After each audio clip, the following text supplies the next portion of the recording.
দেখো আজকে আমরা অ্যানথ্রোপোলজি ক্লাস নাম্বার হচ্ছে 2, বাট আজকে সিলেবাসের টপিকের হচ্ছে আমাদের first topic, that is paper 1.1 meaning scope and development of anthropology. এই টপিকটা আজকে আমরা স্টাডি করব। আচ্ছা, তোমাদের লাইভের একটু প্রবলেম হচ্ছে, আমি গ্রুপে দুটো লাইভ চেষ্টা করেছিলাম বাট হচ্ছে না, প্রবলেম হচ্ছে, যার জন্য ওরকমই তোমাদের স্ক্রিন রেকর্ড করে যে রেকর্ডেড ক্লাস দেই সেটাই দিচ্ছি। কোনটাতে সুবিধা হয় বলো, যদি গুগল মিটে করালে সুবিধা হয় তাহলে আমাকে বলবে, গুগল মিটেও করাতে পারি, অসুবিধা কিছু নেই। কিন্তু বিষয়টা হচ্ছে গুগল মিটে ক্লাস করালে কিন্তু জিমিটে এরকম রেকর্ডেড ভার্সনটা পাবে না। মানে এমনি আমাকে সামনে থেকে দেখে যেভাবে রেকর্ডেড পাও ওটা পাবে, যেভাবে তোমাদের ক্লাস 1 ইন্ট্রোডাক্টরি ক্লাস হয়েছে বা ডাউট ক্লিয়ারিং হয় ওভাবে পাবে। বাট এই যে স্ক্রিনটা শেয়ার করছে, এই স্ক্রিনটা শেয়ার করে তোমরা ক্লাসে দেখতে পাবে, বাট রেকর্ডেড ভার্সনটাতে কিন্তু থাকবে না। ঠিক আছে? সো গুগল মিটে ক্লাস করালে তোমাদের সাথে যেটা লাইভে ক্লাস করাচ্ছি সেই লাইভে তোমরা এভাবে স্ক্রিন শেয়ার করে আমি তোমাদের দেখাতে পারবো, বোঝাতে পারবো, কোনো অসুবিধা হবে না। কিন্তু যে রেকর্ডেড ভার্সনটা থাকবে সেটাতে কিন্তু স্ক্রিন শেয়ারটা থাকবে না, সেটাতে শুধুমাত্র আমাকে দেখতে পাবে আর ভয়েসটা শুনতে পাবে। তো কোনটাতে সুবিধা হয় আমাকে গ্রুপে অবশ্যই জানাবে, যে গুগল মিটে যেরকম ইন্ট্রোডাক্টরি ক্লাস হয়েছিল ওইভাবেই বাকি ক্লাসগুলো করাবো কিনা, নাকি এইভাবে রেকর্ডেড যেভাবে দিচ্ছি অন্যান্য ব্যাচে ওইভাবেই দিয়ে থাকছি এখন ক্লাসটা। তো যারা পরে রেকর্ডেড দেখে তাদের ক্ষেত্রে এইভাবে সুবিধা হয়, তো অতি অবশ্যই আমাকে জানিও। আচ্ছা, স্টার্ট করছি আমরা প্রথম টপিক। আজকে আমাদের প্রথম টপিক মোটামুটি 1.5 ঘন্টা টাইম মতো লাগবে। তো এই পিডিএফটা হয়ে গেলে পরে আমি আগে আমার 2023 সালে আমি যে নোটটা বানিয়েছিলাম সেই পিডিএফটাও একবার একটুখানি আমরা চেক করব। তাহলে সেই চেক মানে সেটা একবার দেখে নিলে পরে, যদি ওটাতে প্রিভিয়াস ইয়ার কোশ্চেনগুলো কভার করানো ছিল, এটাতেও আছে শেষের দিকে, তোমাদের গ্রুপে তো এই নোটের পিডিএফটা পাঠিয়ে দিয়েছি, একবার চেক করে নিও। কোনো রকম যদি কোনো ফিডব্যাক থাকে, আবারও বলে দিচ্ছি, যিনি লিখছেন তিনিও বলেছেন যে যদি কোনো রকম কোনো চেঞ্জেস বা ফিডব্যাক, বা যদি মনে হয় আরেকটু ডিটেলে হলে ভালো হয় বা একটু শর্টে হলে ভালো হয়, তোমাদের যাবতীয় যা ফিডব্যাক আছে অ্যাবাউট দ্য নোট, তো সেই নোটে যদি কোনো ফিডব্যাক থাকে তাহলে সেটা অতি অবশ্যই কিন্তু আমাকে গ্রুপে ক্লাসে জানাবে। ঠিক আছে? আচ্ছা, স্টার্ট করছি প্রথম টপিক, দ্যাট ইজ হচ্ছে মিনিং অফ অ্যানথ্রোপোলজি। প্রথমে এখানে আমরা পড়বো মিনিং, স্কোপ অ্যান্ড ডেভেলপমেন্ট। একটা একটা করে ছোট ছোট করে বুঝিনি। মিনিং মানে কি, মানে। এইবার মানের মধ্যে যখন আমরা পড়ছি তার ভেতর আমরা পাবো কি, ডেফিনেশন। ঠিক আছে? আর তারপর আসে স্কোপ। স্কোপ মানে হচ্ছে কোথায় কোথায় কাজ করার কি কি সুযোগ সুবিধা আছে। ডেভেলপমেন্ট, অ্যানথ্রোপোলজি কিভাবে ডেভেলপ হলো, বেশ কিছু ফেজ আছে, সেই ফেজ ওয়াইজ আমরা সেগুলোকে দেখবো। প্লাস এরপরে কিছু PYQ কেও স্যার কভার করে দিয়েছে নোটের মধ্যে। প্রথম টপিকে আসছি, মিনিং অফ অ্যানথ্রোপোলজি। অ্যানথ্রোপোলজি বলতে কি বোঝায়? আমরা এই যে অ্যানথ্রোপোলজি বলে থাকি কথাটা দুটো ওয়ার্ডস থেকে এসছে। অ্যানথ্রোপোজ মানে হচ্ছে ম্যান, অ্যানথ্রোপোজ মানে হচ্ছে ম্যান, আর লোগোস কথাটার মানে হচ্ছে স্টাডি বা সায়েন্স অফ ম্যান। মানে কি, আমরা মানুষকে যখন সায়েন্টিফিক্যালি স্টাডি করছি বা পড়াশোনা করছি তার সম্পর্কে, তখন সেটাকে আমরা কি বলে থাকবো, anthropology. That is the science of human or study of human.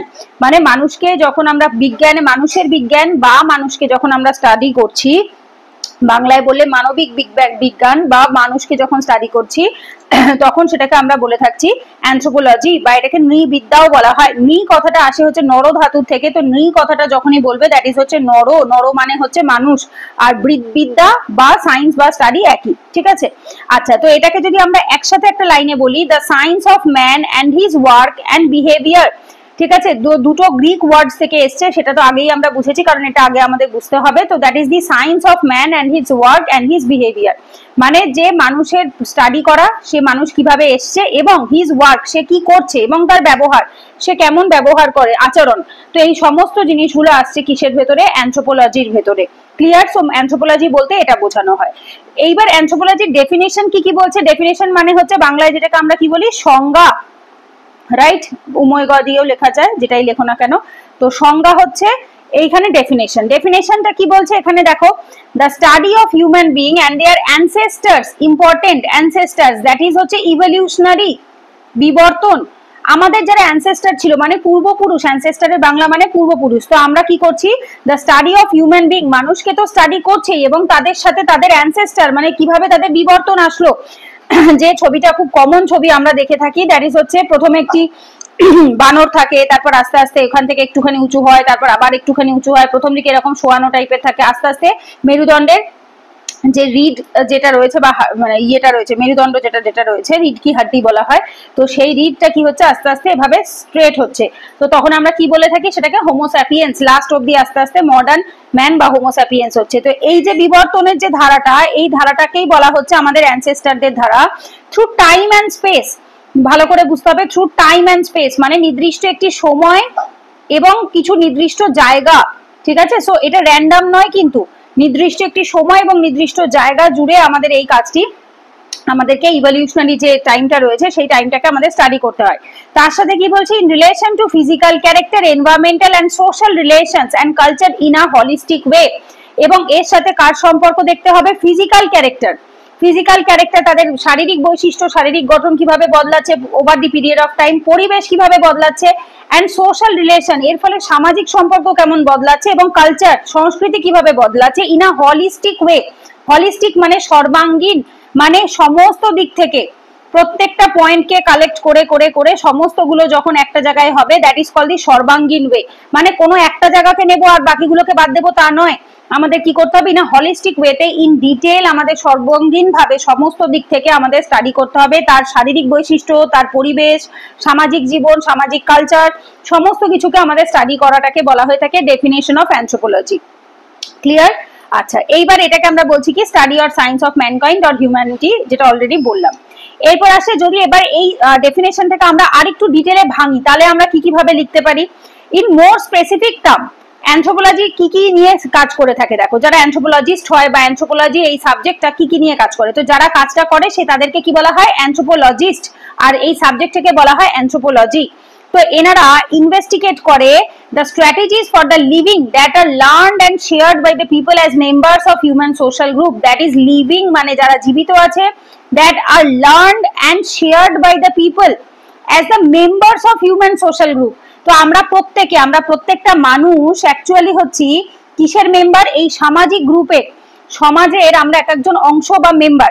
তো তাদেরকে স্টাডি করে থাকি, ইনভেস্টিগেট করে থাকে এই স্ট্র্যাটেজি গুলো for living that are learn, মানে বেঁচে থাকার জন্য, জীবিত প্রাণীদের বেঁচে থাকার জন্য। এবার এক্ষেত্রে কাদের কথা বলা হচ্ছে, এখানে মানুষের কথা বলা হচ্ছে, এখানে সমস্ত প্রাণীর কথা বলা হচ্ছে না। সব প্রাণীর কথা আমরা কোথায় পড়ি, জুলজিতে পড়ি, বোটানিতে পড়ি, সেখানে আমরা গাছপালা, পশু পাখি সবাইকে ধরবো। বাট এখানে এক্সক্লুসিভলি কথা হচ্ছে ফর দ্য ম্যানকাইন্ড, মানুষের জন্য। ঠিক আছে, সো আমরা সামাজিক মানুষ হওয়ার ফলে, সমাজের একটা অংশ বা মেম্বার হওয়ার ফলে আমরা যা যা শিখছি, that are learned and shared, যা আমরা শিখছি এবং আমরা শেয়ার করছি অপরের সাথে, সেটাকে স্টাডি করে।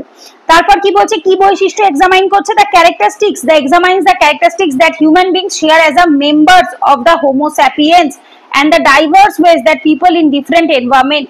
তো মানুষ যখন হোমো স্যাপিয়েন্স হলো, মানে মডার্ন ম্যানে পরিণত হলো, সেই সময় সে কি কি জিনিস শিখছে এবং কি কি তার বৈশিষ্ট্য আসছে, ক্যারেক্টারিস্টিক্স মানে বৈশিষ্ট্য, ঠিক আছে, এবং কি হিসাবে যখন সে হোমো স্যাপিয়েন্স হচ্ছে তার কি কি বৈশিষ্ট্য আসছে, এবং বেশ কিছু ডাইভার্স পদ্ধতি, ডিফারেন্ট পদ্ধতি, যেখানে কিনা সে অন্যান্য পরিবেশে বাঁচছে। এবার আমরা এগুলো সিলেবাসের মধ্যে ফার্স্ট ক্লাসেই দেখেছি, আমাদের অনেকগুলো কি দেখবো, হট ডেজার্টে কিভাবে বেঁচেছে, কোল্ড ডেজার্টে কিভাবে বাঁচছে, পাহাড়ি হিলি এলাকাতে কিভাবে বাঁচছে, প্লেন এলাকাতে কিভাবে বাঁচছে। সো ডিফারেন্ট জায়গাতে over the period of time মানুষের ডিফারেন্ট রকমের বিবর্তন এসছে, তো সেই জিনিসটাই আমরা এখানে দেখবো।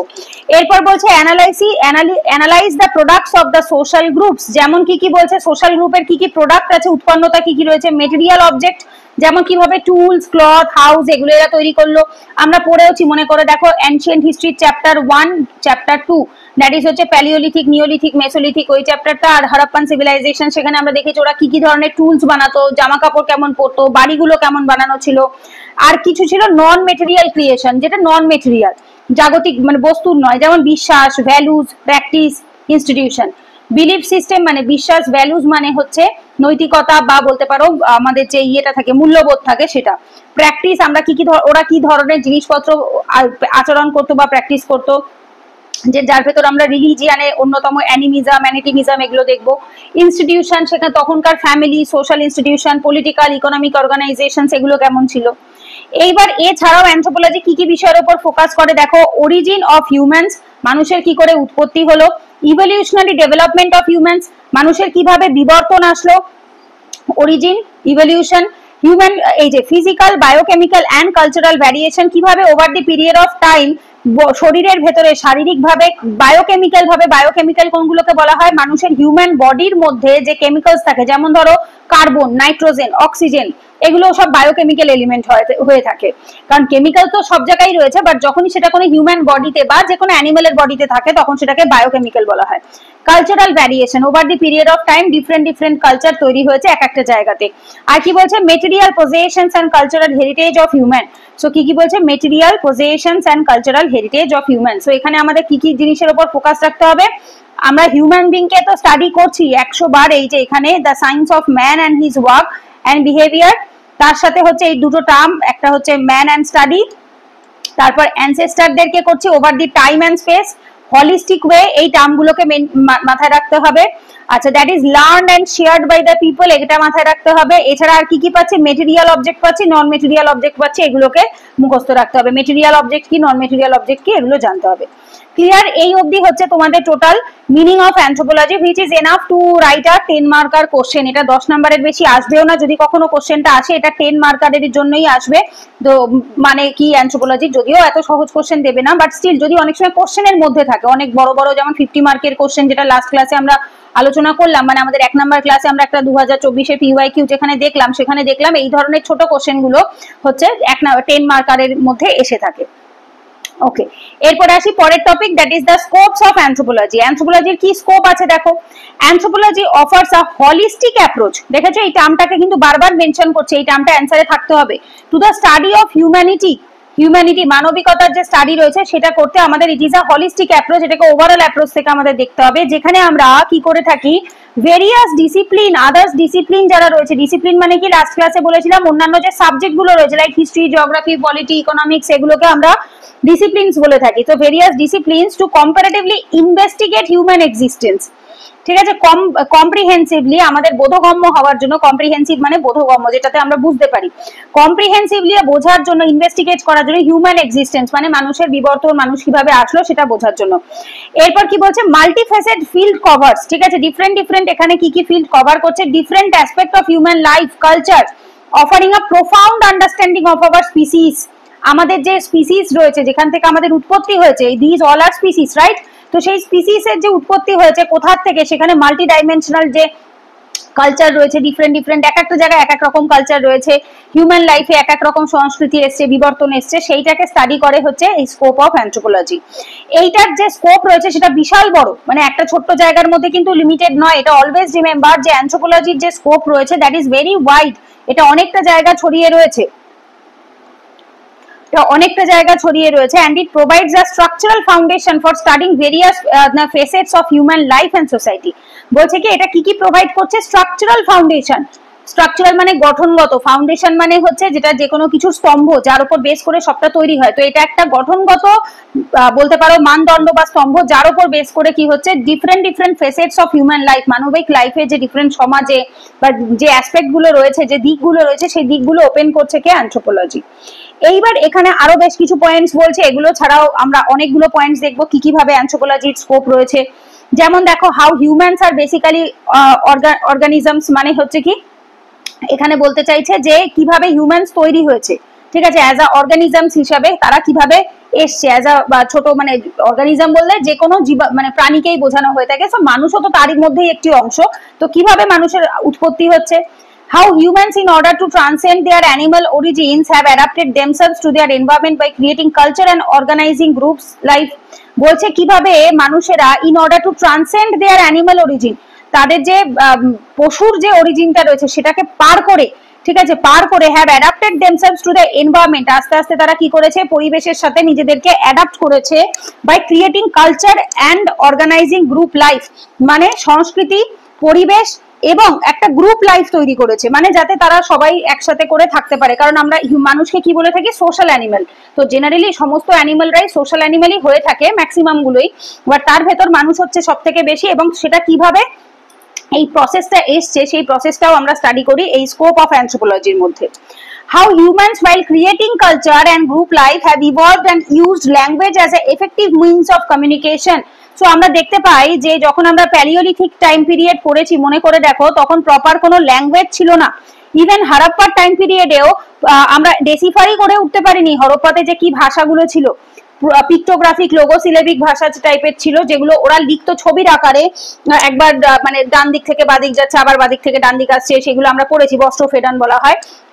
তো কিভাবে ল্যাঙ্গুয়েজ ইউজ হয়েছে বা ল্যাঙ্গুয়েজ ফর্ম হয়েছে, effective means of communication, communicate করার জন্য, তা একে অপরের সাথে কথা বলার জন্য, সেটাও আমরা এখানে অ্যানথ্রোপোলজিতে দেখতে পাবো, যেটা কিনা রয়েছে কোথায়, লিঙ্গুইস্টিক অ্যানথ্রোপোলজিতে। এরপরে আসছে how humans in their adaptations to diverse environment have created an amazing variety of culture and group life. বলছে কিভাবে মানুষ নিজেকে ডাইভার্স এনভায়রনমেন্টের সাথে মানে অন্যান্য পরিবেশের সাথে বা এক এক সময় এক এক রকম পরিবেশের সাথে কিভাবে নিজেকে অভিযোজন করিয়েছে। অ্যাডাপ্টেশনস মানে কি বাংলায় অভিযোজন, মানে নিজের ভেতরে চেঞ্জেস করে যখন আমরা সেই পরিবেশের সাথে নিজেদেরকে অ্যাডজাস্ট করিয়ে নিই বা মানিয়ে নিই তখন সেটাকে বলা হয়ে থাকে অ্যাডাপ্টেশনস বা অভিযোজন।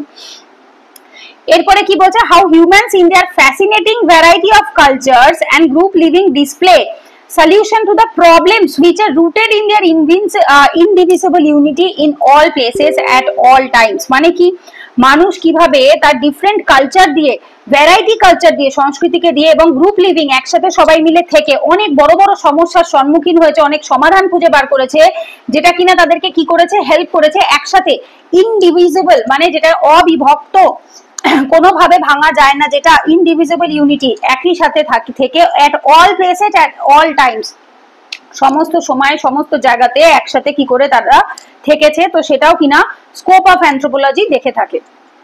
ওকে, এরপরে আসবো phases of development of anthropology. Anthropology যে ফেজ রয়েছে সেটা কিভাবে আমরা দেখতে পাচ্ছি, মানে over the period of time এটা কিভাবে চেঞ্জ হচ্ছে দেখো। আচ্ছা, ফার্স্ট আসছে কি ইন্ট্রোডাকশন। ইন্ট্রোডাকশনে কি বলছে, এটা অ্যাজ আই তোমরা বডি যখন তোমরা অ্যান্সার রাইটিং করবে, আবারও বলে দিচ্ছি অ্যান্সার রাইটিং সময় কখনো ইন্ট্রোডাকশন, কনক্লুশন এই টার্মগুলো মেনশন করবে না, জাস্ট প্যারা চেঞ্জ করবে। এটা যেহেতু নোট ফরম্যাটে দেওয়া, দ্যাটস ওয়াই এটা ইন্ট্রোডাকশন হিসেবে রয়েছে। আদারওয়াইজ তোমরা কখনো এটাকে অ্যাজ এ ইন্ট্রোডাকশন হিসেবে লিখবে না, কারণ হচ্ছে তোমরা যখন লিখবে, ধরো কোনো অ্যান্সারের ইন্ট্রোডাকশনে স্টার্ট করছো, জাস্ট এইখান থেকে স্টার্ট করবে, মানে এইরকম জায়গা থেকে স্টার্ট করবে, মাঝখান থেকে, তাহলেই হবে। আচ্ছা চলো, তারপর কি বলছে ইন্ট্রোডাকশনে ফার্স্টে বলছে development of anthropology as a discipline. Anthropology কখন একটা ডিসিপ্লিন বা সাবজেক্ট হিসেবে ডেভেলপ হচ্ছে দেখো 19th সেঞ্চুরিতে, এবং কোন সময় যখন কলোনিয়াল এক্সপ্যানশন হচ্ছে এবং সেই সময় প্রত্যেকের সায়েন্টিফিক কিউরিওসিটি, ভীষণ বিজ্ঞানসম্মত কৌতূহল বেড়েছে যে মানুষের ডাইভার্সিটি সম্পর্কে, যে এক এক জায়গায় এক এক রকম মানুষ আমরা দেখতে পাচ্ছি, এশিয়াতে একরকম, আফ্রিকাতে একরকম, ইউরোপে একরকম, এইটা বোঝার জন্য মানুষের ডিফারেন্ট একটা কৌতূহল বাড়ে। কবে? 19th century. 19th সেঞ্চুরি মানে হচ্ছে 1800 পরে, ঠিক আছে, 1800 সালের পর থেকে, এরই 1800 সালের পর থেকে, যেটা that is call 19th century. এইবার এই সময় মানুষ ভীষণভাবে আগ্রহী ছিল কিসের? মানুষের উৎপত্তি কোথা থেকে এসছে, তার কাস্টমস কিরকম, তার ডিফারেন্স কিভাবে রয়েছে, যেটা ইউরোপিয়ান কলোনিয়াল এনকাউন্টার যারা রয়েছে তারা সেটাকে স্টাডি করে। ইউরোপিয়ান কলোনিয়াল এনকাউন্টার ভালো করে বুঝতে হবে, মানে কি, ধরো ইউরোপের তো যেটা রয়েছে সেটা তো আমরা জানছি, এবার ওদের একটা ভীষণ ব্যাপার ছিল, দে আর সুপিরিয়ার, ওদের একটা ব্যাপার ছিল যে আমরাই হচ্ছি সর্বসেরা, আমরাই সুপিরিয়ার। বাট অ্যানথ্রোপোলজিস্টদের মনে এই প্রশ্নটা জাগলো যে এরকম যদি কেউ পার্টিকুলার একজন সুপিরিয়ার হবে, তাহলে অল ওভার ওয়ার্ল্ডে এত ডিফারেন্ট কালচার, এত ডিফারেন্ট রেস, এগুলো আসছে কোথা থেকে? সো এগুলোকে স্টাডি করার জন্য 1800 সালের পর থেকে 19th সেঞ্চুরির যারা কলোনিয়াল অ্যানথ্রোপোলজিস্ট ছিল বা ব্রিটিশ অ্যানথ্রোপোলজিস্ট ম্যাক্সিমাম সেই সময় আমরা দেখেছি, বা জার্মান অ্যানথ্রোপোলজিস্ট ছিল, ইন্ডিয়াতে ছিল বাট খুবই কম পরিমাণে, ইন্ডিয়াতে একটু লেটার পিরিয়ডে অনেক অ্যানথ্রোপোলজিস্টের ইভলভ মানে আসছে। তো এইটাকে বলা হচ্ছে কি যে ডেভেলপমেন্ট অফ অ্যানথ্রোপোলজির ইন্ট্রোডাকশনের মধ্যে এগুলো হচ্ছে স্টার্ট করছে। এরপরে আসছে কি আর্লি ফেজ 19th সেঞ্চুরিতে। আর্লি ফেজে কি বলছে দেখো, এই আর্লি ফেজটা স্টার্ট হচ্ছে কবে? 19th সেঞ্চুরিতে, যেটা রুটেড রয়েছে কোথায়? European enlightenment thought. European enlightenment thought মানে হচ্ছে, যেটা এনলাইটমেন্ট কথাটার মানে হচ্ছে যেটা জাগরণ, বা যেটাকে আমরা রেনেসাও বলে থাকি, ইন্ডিয়াতে যেটাকে রেনেসা বলা হয়। তো বলছে কি যে এটা ইউরোপে যে থটটা এসেছিল, মানে জাগরণ, নবজাগরণের যে থটটা এসেছিল ইউরোপে, সেই সময় মেন হচ্ছে সেখান থেকেই স্টার্ট হয় হচ্ছে অ্যানথ্রোপোলজি, কি বলবো ওটাকে, স্টার্টিং বলা হয়, ঠিক আছে। 19th সেঞ্চুরির যে স্টার্টিংটা সেটা এই সময় থেকে স্টার্ট হচ্ছে। এদের মেন ফোকাস কোন জায়গায় ছিল দেখো? হিউম্যান নেচারের ওপর এবং কালচারাল ডিফারেন্স, মানুষের প্রকৃতি কেমন হয়, মানুষের বিহেভিয়ার কেমন, এবং তাদের মধ্যে ডিফারেন্ট ডিফারেন্ট কালচার, সংস্কৃতির অনেক পার্থক্য থাকে। এরা মেনলি ইনফ্লুয়েন্স হয়েছিল কিসের থেকে? ডারউইন যে থিওরিটা দিয়েছিল, থিওরি অফ ইভলিউশন 1859-এ, সেইখান থেকে তাদের সোশ্যাল ইভলিউশনিজম আমরা পড়বো, ডোন্ট ওয়ারি, যখন আমরা থিওরি পেপার পড়বো, থিওরি আমাদের সিলেবাসে আছে, 6টা ক্লাস ডেডিকেটেড আছে, সো থিওরি যখন আমরা পড়বো সেখানেই দেখতে পাবো যে এই জিনিসটা ডারউইনের থিওরি অফ ইভলিউশন 1859-এ, এবং সোশ্যাল ইভলিউশন যার সাথে কানেক্টেড হচ্ছে কে, খুব important, EB Tylor, Lewis H Morgan, ঠিক আছে, যাদেরকে আমরা শর্টে বলি টেলর, লুইস মর্গান, ব্যাস। এরপর আসে হচ্ছে LH মর্গানও বলা হয়ে থাকে। যদি জিজ্ঞেস করে এখানে হচ্ছে দুজনের নাম আছে, একজন হচ্ছে টেইলার, একজন হচ্ছে মর্গান। এনারা দুজন সোশ্যাল ইভলিউশনিজমের অ্যানথ্রোপোলজিস্ট, খুব ফেমাস অ্যানথ্রোপোলজিস্ট এই সময়কার ছিলেন এবং এদেরকে আর্লি ফেজ বা 19th সেঞ্চুরির অ্যানথ্রোপোলজিস্ট বলা হয়। আচ্ছা, এই সময় তারা একটা জিনিস বুঝতে পারে যে cultures were viewed in a linear progression from primitive to civilised, which is very very important. Linear progression to primitive to civilised, মানে একটা সিঙ্গেল লাইনে এগোচ্ছে। এই সময় হচ্ছে প্রিমিটিভ ছিল, এই সময় সিভিলাইজড হলো, লাইনিয়ার। ঠিক আছে, ডিফিউশনিজম এই সমস্ত থিওরি তখন অব্দি আসেনি। তখন ব্যাপারটা ছিল হচ্ছে নিশ্চয়ই এখান থেকে শুরু হয়েছে, এখান থেকে একটা দিকেই এগিয়ে চলেছে। ঠিক আছে, পরের দিকে যখন আরো ফেজ বাড়তে থাকে তখন তারা বুঝতে পারে যে কালচার একটা নির্দিষ্ট জায়গা থেকে আরেকটা নির্দিষ্ট জায়গায় এসছে, এরকম নয়। কালচার এক এক জায়গায় এক এক রকম এসছে, সেটা আমরা পরে দেখছি। এটা আর্লি ফেজে বলছে কি যে 19th সেঞ্চুরির যারা রয়েছেন কার থেকে, ডারউইনের তত্ত্ব থেকে টেইলর মর্গান ইন্সপায়ার হয়ে কি করছে, সোশ্যাল ইভলিউশনিজম থিওরি দিচ্ছে এবং বলছে একটা প্রিমিটিভ লাইফ থেকে একটা সিভিলাইজড লাইফে একটা লাইনিয়ার প্রগ্রেশন হয়েছে, মানে সিঙ্গেল লাইন ধরে চলেছে। এরপর আসে ক্লাসিক্যাল ফেজ, যেটা লেট 19th সেঞ্চুরি থেকে আর্লি 20th সেঞ্চুরি। লেট 19 মানে হচ্ছে 1800 ওই ধরে রাখো 70-এর পর থেকে, আর্লি 20 মানে হচ্ছে ধরে রাখো 1920 বা 30 এরকম সালটাকে মোটামুটি লেট 19 থেকে আর্লি 20 ধরা হয়ে থাকে। তো এইরকম টাইম পিরিয়ডে মানে আগের বছরের 20-30 বছর, পরের বছরের 20-30 বছর, মানে পরের সেঞ্চুরি, এগুলো বছর নয়, মানে অ্যাকচুয়ালি সেঞ্চুরি 100 বছর যেহেতু। তো এরপরে বলছে ক্লাসিক্যাল ফেজে। ক্লাসিক্যাল ফেজে কি বলছে দেখো, এই সময় ফিল্ড ওয়ার্ক খুব important. Field work based ethnography আসতে স্টার্ট করে। ফিল্ড ওয়ার্ক আগের দিনের কালকের ক্লাসেই আমরা আলোচনা করছিলাম যে পার্টিকুলার একটা জায়গায় গিয়ে থাকা। স্পেশালি এই জিনিসটাতে কে বেশি মানে ফেমাস ছিলেন, দ্যাট ইজ হচ্ছে ম্যালিনস্কি। ঠিক আছে, ম্যালিনস্কি, ফ্রান্স বোয়াজ, এনারা অত্যন্ত ফেমাস ছিলেন। এদেরকে আমরা পড়বো, অ্যানথ্রোপোলজিস্ট পড়বো সেখানে। তো এই ফিল্ড ওয়ার্ক বেসড এথনোগ্রাফি, তারপরে বলে থাকি পার্টিকুলার কোনো একটা জায়গায় যাওয়া, সেখানে গিয়ে থেকে সেখানকার কালচার সম্পর্কে বুঝে যে নলেজ গেইন করা, সেটাকে বলা হয়ে থাকে হচ্ছে ফিল্ড ওয়ার্ক বেসড এথনোগ্রাফি। কারা করতেন? ম্যালিনস্কি করেছেন, ফ্রান্স বোয়াজ করেছেন, এবং সেখান থেকে তারা আস্তে আস্তে বুঝতে পারে কি, theorising the participant observation. Participant observation কথাটার মানে কি, মানে কি এইবার অ্যানথ্রোপোলজিস্টরা দূর থেকে দেখে আর নিজেরা নিজেরা কিছু ধরে নেবে না, এবার নিজেরা পার্টিসিপেট করবে, অবজার্ভ করবে, বুঝবে, তারপর একটা কিছুর উপরে থিওরি দেবে। সেইখান থেকে তারা এমফাসাইজ করতে স্টার্ট করলো কিসের উপর? কালচারাল, এক সেকেন্ড,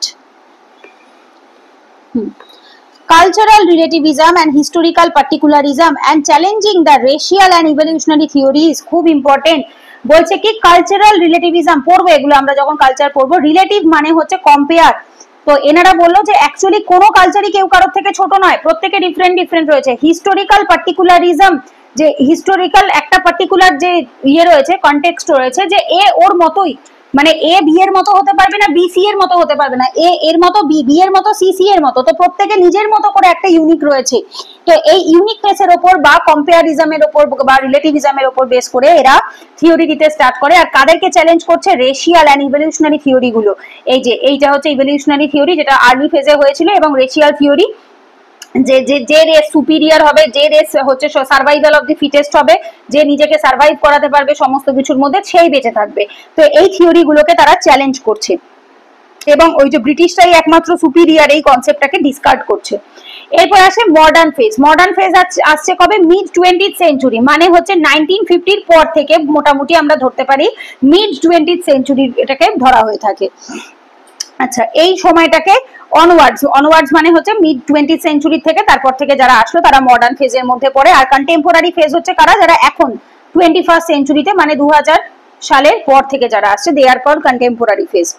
মডার্ন ফেজে কারা কারা আসছে দেখো, ইম্পর্টেন্ট। এই সময় যারা অ্যানথ্রোপোলজিস্টরা আসলো, এই সময় more holistic and interdisciplinary, including biological, archaeological, linguistic, cultural aspect, which is very very important.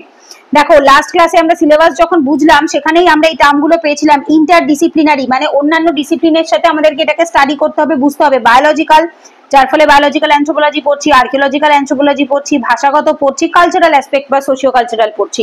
So that মানে কি এবার এই মডার্ন অ্যানথ্রোপোলজিস্ট যারা, তারা বুঝতে পারলেন যে পার্টিকুলার অ্যানথ্রোপোলজিকে নির্দিষ্ট একটা জায়গার মধ্যে রাখলেই হবে না, এটাকে অন্যান্য ডিসিপ্লিনের সাথেও কি করতে হবে? কানেক্ট করতে হবে। সমস্ত ডিসিপ্লিনের সাথে এটাকে কানেকশন করিয়ে তারপর এগোতে হবে।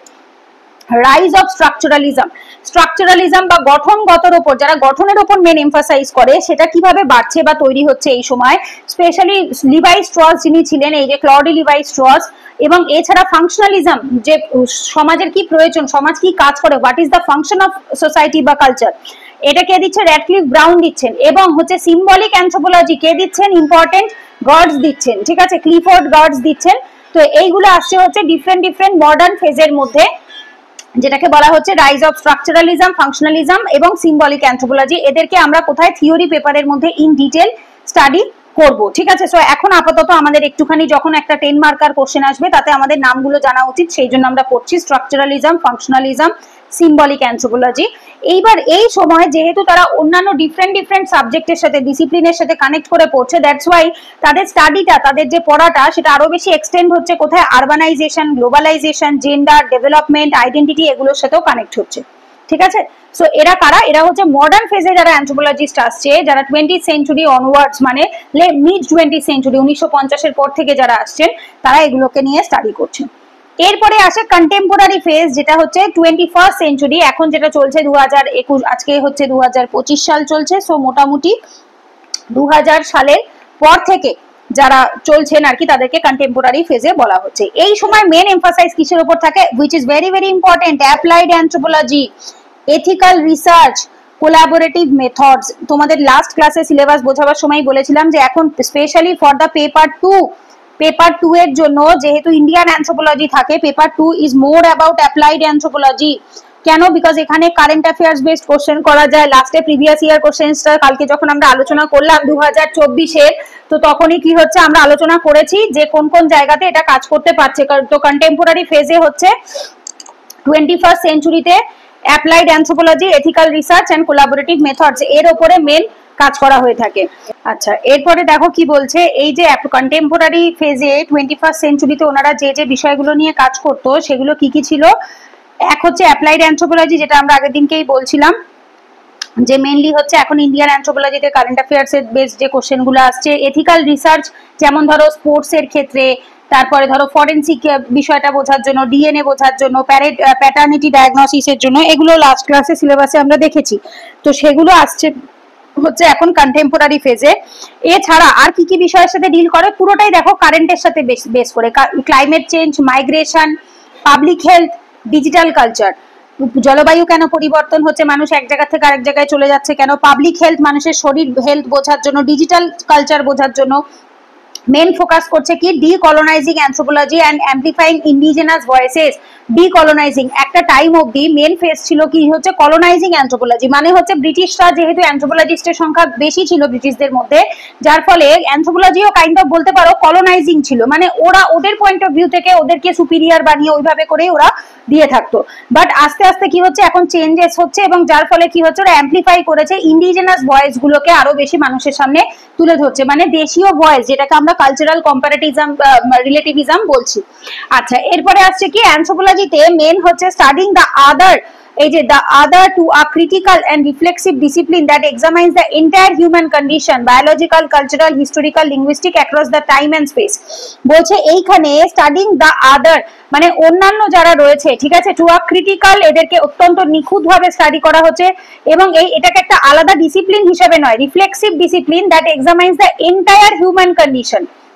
শুধুমাত্র বিবর্তন জানলেই হবে এরকমটা নয়, বা শুধুমাত্র কিভাবে তাদের উৎপত্তি হয়েছে সেটা জানলেই এনাফ তা নয়, তার সাথে সাথে তাদের biological changes, cultural changes, historical changes, ঐতিহাসিকভাবে কিভাবে বদলাচ্ছে, ভাষাগতভাবে কি করে, across the time and space, মানে নির্দিষ্ট জায়গাতে এবং সময়ে তারা কিভাবে চেঞ্জ হচ্ছে, সেটাও কন্টেম্পোরারি ফেজে যারা 21st সেঞ্চুরি অ্যানথ্রোপোলজিস্ট রয়েছে তারা অনেক বেশি ডিটেইলে, কাইন্ড অফ বলতে পারো ইন ডিটেইল প্লাস হলিস্টিক ওয়েতে অন্যান্য ডিসিপ্লিনের সাথে সেটাকে ইন্টারকানেক্ট করে তারা এখন স্টাডি করছেন। এর উপর বেস করে কনক্লুশন, অবশ্যই তোমরা অ্যান্সার রাইটিং এর সময় এইভাবে হেডিং করার কোনো দরকার নেই, এটা নোট বলে কনক্লুশন দেওয়া আছে, আদারওয়াইজ তোমরা প্যারা চেঞ্জ করবে, বোঝা যাবে যে কনক্লুশন।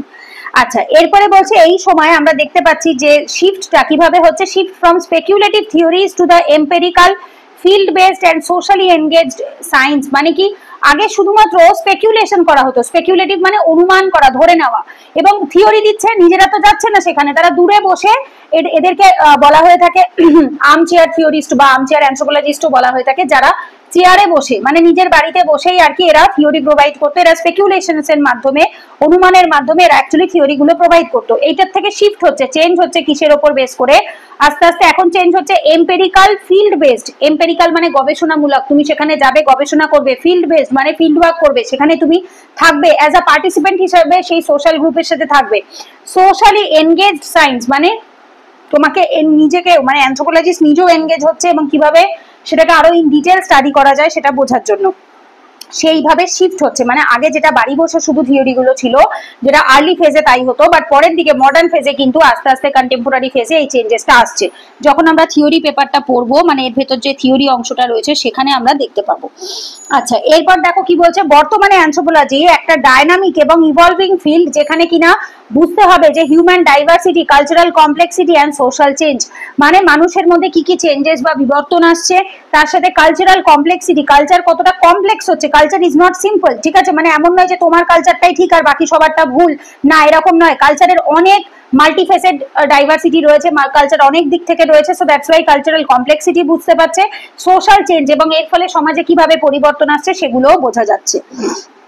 ওকে, নেক্সট টপিক আসছে এখানে আমাদের স্কোপ অফ অ্যানথ্রোপোলজি কমপ্লিট। এরপরে আসছে কি দ্য রেলিভেন্স অফ অ্যানথ্রোপোলজি। বোঝার জন্য আমাদের কিছু রেলিভেন্স দেখতে হবে, মানে বর্তমানে অ্যানথ্রোপোলজির কি কি ভূমিকা রয়েছে। রেলিভেন্স মানে হচ্ছে তার কোথায় কোথায়, ঠিক আছে। তো ফার্স্ট কি বলছে দেখো, যেহেতু অ্যানথ্রোপোলজি একটা হলিস্টিক স্টাডি অফ হিউম্যান, আমরা সেটা জানি, এবং তাদের রিলেটেড সবারটাকেই আমরা ডিটেলে পড়ছি কিসের ভেতরে, বায়োলজিক্যাল, কালচারাল, লিঙ্গুইস্টিক, আর্কিওলজিক্যাল, এই সমস্ত অ্যাসপেক্ট গুলোই বা হিউম্যান এক্সিস্টেন্সের সবটাই আমরা পড়ে থাকছি। বাট কি বলছি, এটা র্যাপিডলি গ্লোবালাইজিং ওয়ার্ল্ড, যেহেতু এখন বিশ্ব কি হচ্ছে, আস্তে আস্তে প্রচন্ড পরিমাণে গ্লোবালাইজড হচ্ছে, বিশ্বায়ন হচ্ছে, মানে হচ্ছে মানুষ আস্তে আস্তে প্রত্যেকটা ওয়ার্ল্ডের সাথে কানেক্ট হচ্ছে, মানে এমন নয় যে একটা জায়গার মধ্যে লিমিটেড রিজনালাইজড থাকছে। তো যার ফলে কি হয়েছে, অ্যানথ্রোপোলজির যে রেলিভেন্সটা রয়েছে সেটা যত দিন যাচ্ছে এটা বাড়ছে, not just within the academic circle but also in the practical application across various sectors. বলছে যত দিন যাচ্ছে কি হচ্ছে, একাডেমিক সার্কেলে শুধুমাত্র পড়াশোনার জন্য তা নয়, অন্যান্য প্র্যাকটিক্যাল অ্যাসপেক্ট গুলোকে বোঝার জন্য অ্যানথ্রোপোলজি প্রচুর পরিমাণে হেল্প করছে। তো রেলিভেন্স যদি আমরা দেখি, অ্যানথ্রোপোলজির রেলিভেন্স যত দিন যাচ্ছে প্রচুর পরিমাণে কিন্তু বাড়ছে। আচ্ছা, এরপরে বলছে আন্ডারস্ট্যান্ডিং দ্য হিউম্যান ডাইভার্সিটি, কি কি কাজে লাগছে, ফার্স্ট পয়েন্ট হচ্ছে কি কি ইয়েতে পয়েন্টে লাগছে, ঠিক আছে, মানে এই রেলিভেন্সটা কোন কোন জায়গাতে আছে। প্রথম পয়েন্টে বলছে কি মানবিক ডাইভার্সিটি, মানুষ কতটা ডাইভার্স কোথায় কোথায় সেইটা বোঝার জন্য। তো এই যে যদি আমরা অ্যানথ্রোপোলজি পড়ি তাহলে আমরা বুঝতে পারবো যে হিউম্যান ডাইভার্সিটি কতটা রয়েছে, মানে শুধুমাত্র যে আমরা এই অনেকের একটা ধারণা থাকে না যে আমাদের ধর্মই সুপিরিয়ার, আমাদের জাতটাই সুপিরিয়ার, আমাদের কাস্টটাই সুপিরিয়ার। তো এই যে ধারণাটা, এটা যে কতটা ভ্রান্ত ধারণা বা ভুল ধারণা, এই ধারণাটাকে এনেছে কে, অ্যানথ্রোপোলজি। কারণ অ্যানথ্রোপোলজি স্পেশালি মডার্ন অ্যানথ্রোপোলজিস্ট বা কন্টেম্পোরারি অ্যানথ্রোপোলজিস্ট যারা, তারা অ্যাকচুয়ালি এরকম ডিফিউশনের থিওরি দিয়েছে বা হচ্ছে অনেক রকম থিওরি দিয়েছে, যেরকম হচ্ছে কালচারাল রিলেটিভিজম, ডিফিউশন, এগুলোর থেকে বুঝিয়েছে যে অ্যাকচুয়ালি কোনো নির্দিষ্ট একটা সিঙ্গেল কালচার বলে কিছু হয় না পৃথিবীতে, মাল্টি কালচার হয়ে থাকে, প্লাস হচ্ছে একজনেরটাই ঠিক আর বাকি সবারটা ভুল, এই ধারণাটাও ভুল থাকে, ঠিক আছে। তো এনারা এমফাসাইজ করে কি how culture, language and environment shape the society, কিভাবে সংস্কৃতি, ভাষা এবং পরিবেশ একটা সমাজকে বা তৈরি করছে সোসাইটিকে।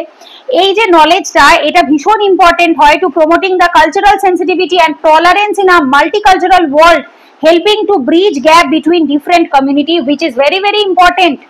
এই যে জিনিসটা কেন এতটা প্রয়োজন, কারণ অনেক কালচার সেন্সিটিভিটি মানে হচ্ছে সংবেদন, মানে সহনশীলতা বা সংবেদনশীলতা যেটাই বলো না কেন, মানে ধরো এই পৃথিবীতে প্রচুর মাল্টিকালচার রয়েছে, অনেক ধর্ম রয়েছে, অনেক কালচার রয়েছে, তো তাদের প্রতি আমাদের তো টলারেন্ট থাকতে হবে, রাইট, আমাদের উদার থাকতে হবে, আমাদেরকে সহনশীল থাকতে হবে। টলারেন্ট থাকা মানে সহ্য করা, সহনশীল করা। তো যদি আমরা সবসময় ইনটলারেন্ট অ্যাটিটিউড রাখি তাহলে কি হবে, অটোমেটিক ওয়ার্ল্ডের মধ্যে রায়াট, দাঙ্গা হাঙ্গামা, ঝামেলা এগুলো চলতেই থাকবে। সো পৃথিবীতে যত সমস্যা হয় দেখতে পাবে শুধুমাত্র এই ইনটলারেন্সের জন্যই হয়ে থাকে। যদি আমরা ইনটলারেন্ট হই, মানে আমাদের টুকুকেই ঠিক বলে মনে করে থাকি আর বাকিদেরটাকে ভুল বলে মনে করে থাকি, তখনই এই সমস্যাটা হয়। তো যাতে কিনা আমাদের এটা হেল্প করবে কি করতে, bridge the gaps between the different community, অন্যান্য কমিউনিটির মধ্যে যে সমস্যাটা রয়েছে বা গ্যাপসটা রয়েছে সেটাকে ব্রিজ করতে হেল্প করছে কে, অ্যানথ্রোপোলজি। এরপর আসছে অ্যাপ্লিকেশন ইন পলিসি ফর্মুলেশন। তো সরকার যখন পলিসি ফর্মুলেট করে তখন অ্যানথ্রোপোলজিস্টদেরকে হায়ার করা হয়। জানো তো এটা? যদি না জেনে থাকো তাহলে জেনে নাও। অ্যানথ্রোপোলজিস্টদের ভূমিকা কিন্তু শুধুমাত্র টিচার হিসাবে লিমিটেড নয়, গভর্নমেন্ট সার্ভিসেও অ্যানথ্রোপোলজিস্টদের ভূমিকা মারাত্মক। তো তাদেরকে কিন্তু প্রচুর হেল্প, মানে তাদের থেকে হেল্প পাওয়া হয়। কিসের জন্য? পলিসি মেকিং এর জন্য, পার্টিকুলারলি কোথায়? Public health, education, social welfare, যেমন হচ্ছে আন্ডারস্ট্যান্ডিং ইন্ডিজিনাস প্র্যাকটিস। ঠিক আছে, এই সমস্ত জিনিসগুলো বোঝার ক্ষেত্রে কি হয়ে থাকে, একজন অ্যানথ্রোপোলজিস্টের ইন্টারভেনশনস এন্ড এডুকেশনাল প্রোগ্রাম এইগুলো হেল্প করে। তার মানে কি একজন অ্যানথ্রোপোলজিস্ট কিন্তু শুধুমাত্র লিমিটেড থাকে তার স্কুল কলেজের স্টুডেন্টদেরকে পড়াবার জন্য, তা নয়। অ্যানথ্রোপোলজিস্টের কাজ কিন্তু গভর্নমেন্টের পলিসি ফর্মুলেশনসেও থাকে, এবং তিনি কিন্তু যে ইনসাইটটা প্রোভাইড করছে, যে দৃষ্টিভঙ্গিটা দিচ্ছেন অ্যানথ্রোপোলজি থেকে, সেটা কি করছে? পলিসি ফর্মুলেশনে হেল্প করছে। স্পেশালি এই যে বললাম, যেমন ধরো স্পোর্টস এর ক্ষেত্রে, স্পোর্টস এই আগের দিনে তোমাদের সিলেবাসে বলছিলাম না যে অনেকে থাকে যে ড্রাগ নিয়ে থাকে, ইনজেকশন নেয়। তো এই যে জিনিসটা, এটা পাবলিক হেলথের মধ্যে আসছে, এডুকেশনের ক্ষেত্রে হেল্প আসছে, সোশ্যাল ওয়েলফেয়ার, সামাজিক কল্যাণের ক্ষেত্রে আসছে, অনেক রকম ডিএনএ থেকে আসছে, ফরেনসিক স্টাডির ক্ষেত্রে আসছে। এবার এগুলো কি? এগুলো সরকারের কাজের মধ্যে পড়ছে, রাইট? এবার এই কাজগুলো গভর্নমেন্টের দায়িত্বের মধ্যে থাকে। এবার এখানে এই যে কাজগুলো করতে হয় একজন অ্যানথ্রোপোলজিস্ট করে। সো এটা পলিসি ফর্মুলেশনে গভর্নমেন্টকেও হেল্প করে থাকছে। এরপর আসে অ্যাড্রেসিং সোশ্যাল ইস্যু, সামাজিক প্রবলেম গুলোকে অ্যাড্রেস করে। যেমন দেখো কি বলছে, জেন্ডার ইনইকুয়ালিটি আমরা পড়েছিলাম, মনে আছে? ওম্যান ইন অ্যানথ্রোপোলজি একটা কোশ্চেন করলাম, ওম্যান অ্যানথ্রোপোলজি বা জেন্ডার অ্যানথ্রোপোলজি আমাদের কালকের ওই ইয়েতে সিলেবাসেও দেখলাম, প্লাস তার সাথে হচ্ছে আমাদের যে ক্লাস শিডিউলটা দিয়েছি সেই শিডিউলের মধ্যেও আমি দেখালাম যে একটা লাস্টে টপিক রয়েছে। তো সেখানে জেন্ডার ইনইকুয়ালিটি কিভাবে, মহিলাদের সাথে পুরুষদের ডিফারেন্স কোথায় রয়েছে, রেশিয়াল ডিসক্রিমিনেশন, পার্টিকুলারলি এদের রেস সুপিরিয়ার, এর রেস ইনফিরিয়ার, এই যে ধারণাটা, এই ধারণাটা কতটা ভুল, সেই সোশ্যাল ইস্যুগুলোকে অ্যাড্রেস করতে হেল্প করছে। হিউম্যান রাইট ভায়োলেশন, একটা টপিক আমরা পড়লাম না, legal anthropology and human right, legal and human right, এটাও তোমাদের সিলেবাসে রয়েছে হিউম্যান রাইট। তো সেখানেও আমরা দেখতে পাবো যে কিভাবে হিউম্যান রাইট ভায়োলেশনস হচ্ছে। By exploring the root cause and historical context of these issues, anthropology provides a framework for developing sustainable solution. এই সমস্যাগুলোকে দেখে তার রুট কজটাকে বুঝে, ঠিক আছে, এই প্রত্যেকটা প্রবলেমের একটা মূল কেন্দ্রবিন্দু থাকে, মূল সমস্যার জায়গা থাকে, তো সেটাকে বুঝে স্টাডি করে এই root, racial discrimination, gender inequality, human right violation, আর এখানে কি কি করে? Public health, education, social welfare, policy formulating এ হেল্প করে থাকছে। আর তার আগেরটাতে কি করছে? হিউম্যান ডাইভার্সিটিকে বুঝতে হেল্প করছে, যার ফলে প্রমোট করছে কালচারাল সেন্সিটিভিটি এবং tolerance to the multifactorial world. ঠিক আছে, তো এই যে এটা কিসের মাধ্যমে? কালচার, ল্যাঙ্গুয়েজ, এনভায়রনমেন্টের মাধ্যমে এটা করে থাকছে। ওকে, বোঝা গেছে? এবং যেটা করছে that is the sustainable solution. ঠিক আছে, এরপরে আসবো কন্ট্রিবিউশনস টু ডেভেলপমেন্ট আর ডেভেলপমেন্ট প্রজেক্ট। সো গভর্নমেন্ট কি করে, যখন ডেভেলপমেন্ট প্রজেক্ট গুলো তৈরি করে, আমরা ট্রাইবাল অ্যানথ্রোপোলজির মধ্যে এটা দেখতে পাই যে ট্রাইবদেরকে অনেক জায়গা থেকে রিহ্যাবিলিটেট করা হয়, তাদেরকে জায়গা থেকে সরিয়ে দেওয়া হয়, অন্য জায়গায় রিহ্যাবিলিটেট করা হয়, তাদেরকে পুনরায় আবার নতুন জায়গা দেওয়া হয়। কেন? To make some developmental projects like infrastructure, road, railway, school, college, hospital, dam, মানে বাঁধ, এই টাইপের কাজের ক্ষেত্রে তাদের প্রচুর ডেভেলপমেন্টাল প্রজেক্টে অ্যানথ্রোপোলজিস্টদের দরকার হয়। তো যখন আমরা জিএস পেপার 4 এর মধ্যে, জিএস 4 এর মধ্যে আমরা এথিক্স পড়বো, সেখানেও আমরা এই টপিকটাকে কভার করতে দেখবো, যে এখানে অ্যানথ্রোপোলজিস্টদেরও যথেষ্ট ভূমিকা থাকে। প্লাস যখন তোমরা ইন্টারভিউ বোর্ডে যাবে তখনও তোমাদের এই প্রশ্নটা আসতে পারে যে তোমাদের অপশনাল পেপার অ্যানথ্রোপোলজি, এবং এই অ্যানথ্রোপোলজির নলেজকে কাজে লাগিয়ে তুমি একজন একটা জায়গায় ডিএম হিসেবে রয়েছো, তো সেখানে একটা ট্রাইবাল এলাকাতে তোমাকে একটা কেস স্টাডি দিল, এখানে ট্রাইবাল এলাকা ডিসপ্লেস করা হচ্ছে, তাদেরকে জায়গা থেকে সরানো হবে, কিন্তু তারা কিছুতেই রাজি হচ্ছে না। বাট সেই জায়গাটাতে ওই বাঁধটা তৈরি হওয়া বা ওই ইনফ্রাস্ট্রাকচার, ওই রেল লাইনটা তৈরি হওয়াটা খুব ইম্পর্টেন্ট ফর দ্য কানেক্টিভিটি বা ফর সেফ, ঠিক আছে, সেফটির জন্য বা কানেক্টিভিটির জন্য এটা ইম্পর্টেন্ট। তুমি কিভাবে এটাকে ম্যানেজ করবে তোমার অ্যানথ্রোপোলজিক্যাল নলেজ দিয়ে এবং অ্যাজ আ ডিএম হিসাবে, দুটো পয়েন্ট অফ ভিউ থেকেই আমাদের বোঝাও। তো সেক্ষেত্রে আমাদের এই যে নলেজটা রয়েছে, নলেজটা কিন্তু কানেক্টিং নলেজ হবে। অ্যানথ্রোপোলজি পড়া মানে এই নয় যে আমার এইটুকু জায়গার মধ্যেই লিমিটেড রইলো, না, this will help us in each and every GS, প্রত্যেকটা জিএসেই আমাদেরকে কিন্তু কানেক্টিং নলেজ থেকে হেল্প করবে।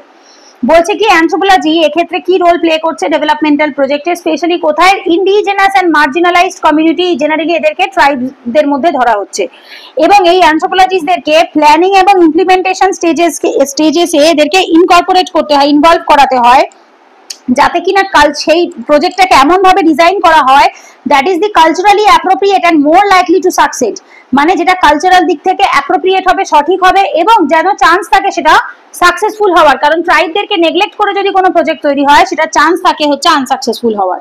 সো এখানে কি কি করছে? ইন্ডিজেনাস মার্জিনালাইজড কমিউনিটিদেরকে কনভিন্স করানো, তাদেরকে দিয়ে তাদেরটা কথা মাথায় রেখে প্ল্যানিং এবং ইমপ্লিমেন্টেশন স্টেজে সে অ্যানথ্রোপোলজিস্টদেরকে অ্যাড করানো, যাতে কিনা সেটা কালচারালি অ্যাপ্রোপ্রিয়েট হয় এবং যাতে সেটা সাকসেসফুল হয়। তো এরপর আসে ডেভেলপমেন্টাল প্রজেক্ট কমপ্লিট। এরপর নেক্সট আসছে কি impact of global challenges. So global challenges এর উপরে এর কি ইম্প্যাক্ট থাকে দেখো, এই ওয়ার্ল্ডে প্রচুর রকম সমস্যা আমরা ফেস করি, যেমন দেখো ক্লাইমেট চেঞ্জ রয়েছে, মাইগ্রেশন রয়েছে, প্যান্ডেমিক্স, এই কোভিড-19 এর মতো প্যান্ডেমিক্স রয়েছে। সো এই অ্যানথ্রোপোলজি কি করে, বেশ ইম্পর্টেন্ট পার্সপেক্টিভ দেয়, মানে দৃষ্টিভঙ্গি বা এই যে দৃষ্টিকোণটা দিচ্ছে, যার উপর বেস করে কি করছে ডিফারেন্ট সোসাইটি অ্যাডাপ্ট করছে টু দিস চ্যালেঞ্জেস, এই চেঞ্জেস গুলোর সাথে বা চ্যালেঞ্জেস গুলোর সাথে যাতে তারা অ্যাডাপ্ট করতে পারে। এটাকে চেঞ্জেসও ধরতে পারো বা চেঞ্জেসও ধরতে পারো, অসুবিধা নেই। এইবার কি বলছে, understanding a long term impact of such challenges on the human population. Long term impact, তো অ্যাকচুয়ালি কি হচ্ছে, এই যে দেখো এই ক্লাইমেট চেঞ্জ, মাইগ্রেশন, প্যান্ডেমিক, এগুলো কি একটা মেজর প্রবলেম এবং এগুলোর ইম্প্যাক্ট লং টার্ম ইম্প্যাক্ট থাকে হিউম্যান পপুলেশনস এর উপরে। তো এই জিনিসটাকে বোঝার জন্য আমাদের অ্যানথ্রোপোলজিস্টদের যে পার্সপেক্টিভ রয়েছে, দৃষ্টিভঙ্গি রয়েছে, স্টাডি রয়েছে, ওনাদের যে নলেজটা রয়েছে সেটা আমাদেরকে হেল্প করে থাকে। এরপর আসে ইন্টারডিসিপ্লিনারি রেলিভেন্স, মানে অন্যান্য সাবজেক্টের ক্ষেত্রেও রেলিভেন্স রয়েছে। এটাকে আমরা কোথায় পড়ছি, 1.3 তে, এই যে এই নোটেরই শেষের দিকে রয়েছে, লাস্টের দিকটাতে রয়েছে, রাইট? আগের দিনই আমরা দেখলাম 1.3 main branches of anthropology and their scope and relevance. তো এইখানেই আমরা দেখতে পাবো অন্যান্য ব্রাঞ্চের সাথে তার যে রেলিভেন্সটা রয়েছে সেটা। তো ইন্টারডিসিপ্লিনারি রিলেভেন্স মানে হচ্ছে শুধুমাত্র অ্যানথ্রোপোলজিকে হেল্প করছে তা নয়, অন্যান্য সাবজেক্টেও হেল্প করে থাকছে, অন্যান্য সাবজেক্টকেও এনরিচ করতে হেল্প করছে। তো কি বলছে, এটা intersect with various discipline including sociology, psychology, environmental science. Interdisciplinary approach enriches the understanding of complex human phenomena, making anthropology relevant to a wide range of academic and professional fields, which is very very important. এক হচ্ছে sociology, psychology, environmental সায়েন্সে তো help করছে, অন্যান্য সাবজেক্টেও করছে, অবশ্যই করছে, বায়োলজিতে করছে, আর্কিওলজি বা হিস্ট্রিতে করছে, সমস্ত সাবজেক্ট রয়েছে ইন্টারডিসিপ্লিনারি সাবজেক্টস এর মধ্যে। এছাড়া কমপ্লেক্স হিউম্যান ফেনোমেনা, অ্যাকচুয়ালি মানুষের যে হিউম্যান ফেনোমেনাটা কতটা কমপ্লেক্স, এটা একদমই সিম্পল নয়, সেইটাকে বুঝতেও হেল্প করে থাকছে কে, অ্যানথ্রোপোলজি। এবার আসছে কি আমাদের কনক্লুশন। এটাও আবারও বললাম প্যারা চেঞ্জ করে নেবে তাহলেই হবে, এটা নোটের জন্য কনক্লুশন লেখা আছে তোমাদের বোঝাবার জন্য, আদারওয়াইজ এটা অ্যান্সার রাইটিং এর সময় আমরা কনক্লুশন লিখবো না, জাস্ট প্যারা চেঞ্জ করব। এইখানে আমরা যখন অ্যানথ্রোপোলজি পড়ছি মেন এমফাসাইজ কিসের উপর, comprehensive approach to understanding humanity. একটা এমন একটা অ্যাপ্রোচ যেটা কিনা ভীষণই কম্প্রিহেন্সিভ, ঠিক আছে, এবং সেটা কিনা আমাদের কি করছে, মানবিকতাকে বা আন্ডারস্ট্যান্ডিং করছে, বা এই যে হিউম্যানিটি রয়েছে বা মানুষ রয়েছে তাদের যে টোটাল জিনিসটা রয়েছে হলিস্টিক অ্যাপ্রোচে বোঝার জন্য কি করছে, এটাকে হেল্প করে থাকছে কি, অ্যানথ্রোপোলজি। এছাড়া এই যে পৃথিবী চেঞ্জ হচ্ছে, দেখো র্যাপিড চেঞ্জ হচ্ছে এবং তার সাথে ইন্টারকানেক্টিভিটিও বাড়ছে, এবং অ্যানথ্রোপোলজি একটা টুল প্রোভাইড করছে যাতে কিনা নেভিগেট কালচারাল কমপ্লেক্সিটি। নেভিগেট মানে হচ্ছে নৌকায় চড়া বা ইয়ে করা, এটাকে আমরা হচ্ছে হিন্দিতে বলি হচ্ছে চড়া, মানে বাংলা ওটাকে বলা হয়ে থাকে, ওটাকে কি বলে তোমরা বলেও থাকো হয়তো, উতরানো কাইন্ড অফ বলতে পারো, ওটাকে বাংলায় বলা হয়ে থাকে নৌকাতে করে, মানে এই প্রবলেমটাকে উতরাতে বা সলভ করতে হেল্প করে। নেভিগেট মানে এখানে ওইভাবে বোঝানো হয়েছে যে এই কালচারাল কমপ্লেক্সিটিটাকে, সমস্যাটাকে কভার আপ করতে বা উতরাতে বা হেল্প করে থাকে, নেভিগেট করতে হেল্প করে কে, অ্যানথ্রোপোলজি। এছাড়া বললাম ইনফর্ম পলিসি, গভর্নমেন্টের পলিসিকে হেল্প করছে, গ্লোবাল চ্যালেঞ্জগুলোকে হেল্প করছে, যেগুলো অলরেডি আমরা বললাম। এছাড়া হচ্ছে যারা not only in academia but also in practical অ্যাপ্লিকেশনসেও এটা সমাজকে যথেষ্ট পরিমাণে ইম্প্যাক্ট ফেলছে। সো শুধুমাত্র যে এমন নয় যে থিওরির মধ্যে বইয়ের মধ্যে লিমিটেড হয়ে রয়েছে তা নয়, তার সাথে সাথে এটা অ্যাপ্লিকেশনও প্রচুর পরিমাণে হেল্প করে থাকে। ব্যাস এখানে এসে তোমাদের এই টপিকটা কমপ্লিট হচ্ছে। পরের টপিকে আসছি আমরা, anthropology is the systematic, objective and holistic study of human kind in all Times and spaces. এটা বোধহয় যতদূর সম্ভব পিওয়াইকিউ থেকে দিয়েছে, ঠিক আছে, এটা পিওয়াইকিউ এসেছিল, systematic, objective and holistic study of human kind in all it's Times and spaces. দেখো এখানে কি বলছে, ফার্স্ট আসছে এখানে যদি তোমাদের এই অ্যান্সারটা লিখতে দেয় তো এখানে তোমাদেরকে প্রত্যেকটা ওয়ার্ডসকে এক্সপ্লেইন করতে হবে। সিস্টেমেটিক মানে হচ্ছে কি বলছে, অ্যানথ্রোপোলজি কতটা সিস্টেমেটিক ওয়েতে কাজ করে। অবজেক্টিভ, তার কিছু নির্দিষ্ট উদ্দেশ্য আছে, র্যান্ডম নয়, নির্দিষ্ট অবজেক্টিভ রয়েছে। হলিস্টিক স্টাডি, যেখানে আমরা সমস্ত দিকগুলোকে স্টাডি করে থাকি, এবং in all time and spaces, সমস্ত সময় এবং সমস্ত জায়গায় তো এই ক্ষেত্রে আমাদের প্রত্যেকটা ওয়ার্ডকে এক্সপ্লেন করতে হবে, সিস্টেমেটিককে, অবজেক্টিভকে, হলিস্টিককে, অল টাইম অ্যান্ড অল স্পেসেসকে। তো ইন্ট্রোডাকশন তো জাস্ট একটা অ্যান্সারের স্টার্টিং এই লিখবো, আমরা বললামই এরকম মাঝ বরাবর স্টার্ট করছি। তো এক্ষেত্রে আমরা কি করতে পারি, এই ডেফিনেশনসটাকে লিখবো আমরা, anthropology is indeed a systematic objective holistic study of human across all Times and spaces. যার মানে কি, এই লাইনটাকে, এই যে ইনডিড মানে অবশ্যই, এইখানে কথাটা যেটা বলেছে এখানে ইনডিডটা কিন্তু দেয়নি, মানে এটা তোমাকে এক্সপ্লেন করতে বলছে যে তুমি এবার এক্সপ্লেন করো যে কতটা এই কথাটা সত্যি বা মিথ্যে। তো যখনই তুমি ইনডিড বলবে, ইনডিড মানে নিঃসন্দেহে অবশ্যই এটা, যেটা একটা systematic objective holistic study across all time and space, মানে সমস্ত সময় এবং স্পেসের মধ্যে, এটা অবশ্যই ঠিক কথা। তার মানে কি, মানে হচ্ছে একটা structure methods two gather and analyse data, strives for unbiased interpretation and considers all aspects of human existence to understand our species comprehensively। ভালো করে বোঝো লাইনটার মানে কি বলছে। এর মানে হচ্ছে এটা একটা স্ট্রাকচারাল মেথড বা স্ট্রাকচার্ড মেথড, একটা নির্দিষ্ট মেথড আছে যেটা কিনা কি করে, ডেটা বা ইনফরমেশনকে কালেক্ট করে, অ্যানালিসিস করে, গ্যাদার মানে কালেক্ট করা, ফর আনবায়াসড ইন্টারপ্রিটেশন, কারোর প্রতি বায়াসড হয় না, আনবায়াসড হয়ে একটা ইন্টারপ্রিট করে, একটা যে ইয়েটা দিচ্ছে, মতবাদটা দিচ্ছে, সেটা আনবায়াসড হয়ে যায়। কনসিডার করে all aspect of human existence, সমস্ত মানুষের যে এক্সিস্টেন্স রয়েছে তার সমস্ত অ্যাসপেক্টকে অ্যাকসেপ্ট করে, কোনো পার্টিকুলার একজনকে করে তা নয়। এবং আন্ডারস্ট্যান্ড করে আওয়ার স্পিসিস কম্প্রিহেন্সিভলি, আমাদের যে স্পিসিস রয়েছে মানে হিউম্যান স্পিসিস যেটা রয়েছে তাকে কম্প্রিহেন্সিভলি ভালো করে বোধগম্য করার জন্য, বোঝার জন্য হচ্ছে অ্যানথ্রোপোলজি কাজ করে থাকে। এইবার বডি থেকে যখন আমরা স্টার্ট করব, বডিতে আমরা প্রত্যেকটা ওয়ার্ডসকে এক্সপ্লেন করছি, ঠিক আছে। সো ফার্স্ট যে ওয়ার্ডসটা বলছে দ্যাট ইজ দি সিস্টেমেটিক, তারপরটা বলছে অবজেক্টিভ যেটা কোশ্চেনে রয়েছে, তারপরে রয়েছে হলিস্টিক, কারণ এগুলো তোমাদের আলোচনা করতে হবে, তারপর রয়েছে অল টাইম অ্যান্ড স্পেসেস, এবং লাস্টে অ্যান্সারটাতে আসছে কনক্লুশন, এসে অ্যান্সার শেষ হচ্ছে। দেখো এইবার আসবো আমরা একটা একটা করে ওয়ার্ড বোঝার জন্য। কি বলছে এখানে, প্রথমেই আসছে যেটা, দ্যাট ইজ হচ্ছে সিস্টেমেটিক। সিস্টেমেটিকের ক্ষেত্রে কি বলছে, anthropology is not a haphazard collection, is not a haphazard collection, which is very very important। এটা haphazard নয় যে আমি randomly যা ইচ্ছা তাই দিয়ে দিলাম, no, it is not haphazard। haphazard মানে random, no, it is a systematic, একটা সিস্টেম রয়েছে, একটা নির্দিষ্ট ভাব রয়েছে এবং যেটাকে সুন্দর করে গোছানো আছে, of observations, যা আমরা অবজার্ভ করছি সেটাকে সিস্টেমেটিকলি আমরা রাখছি। এবং এটা এস্টাবলিশ করছে কিসের মাধ্যমে, methodology, theoretical framework, rigorous data collection technique to investigate human behavior, culture and society। এটা খুব important, not a haphazard, methodology, theoretical framework, rigorous data collection technique to investigate human behavior and culture and society। ভালো করে বোঝো, বলছে এখানে একটা নির্দিষ্ট method আছে, পদ্ধতি আছে, থিওরিটিক্যাল ফ্রেমওয়ার্ক, একটা থিওরি রয়েছে, একটা লেখা বইয়ের যে থিওরি থাকে সেই থিওরি রয়েছে, রিগোরাস ডেটা কালেকশন, এটাকে রিগোরাসলি একদম ডেডিকেটেড ওয়েতে আমরা ডেটা কালেক্ট করে থাকি, টেকনিক রয়েছে ডেটা কালেকশনের, এগুলো আমরা পড়বো সিলেবাসে, কালকের ক্লাসেই আমরা দেখেছিলাম। টু ইনভেস্টিগেট হিউম্যান বিহেভিয়ার, মানুষের ব্যবহার কেমন, তার কালচার কেমন, তার সমাজ কেমন, এগুলোকে বোঝার জন্য আমাদের এটা রিগোরাসলি স্টাডি করতে হচ্ছে। এর ফলে কি বলছে, দিস ইনক্লুডস ডেভেলপিং হাইপোথিসিস, অনুমান, হাইপোথিসিস মিনস হচ্ছে অনুমান, যেটা কাইন্ড অফ বলতে পারো পুরোপুরি অনুমান নয়, কিছুটা অনুমানের ওপর একটু প্রমাণও থাকে, প্রমাণ অনুমান মেলানো থাকে হাইপোথিসিসে।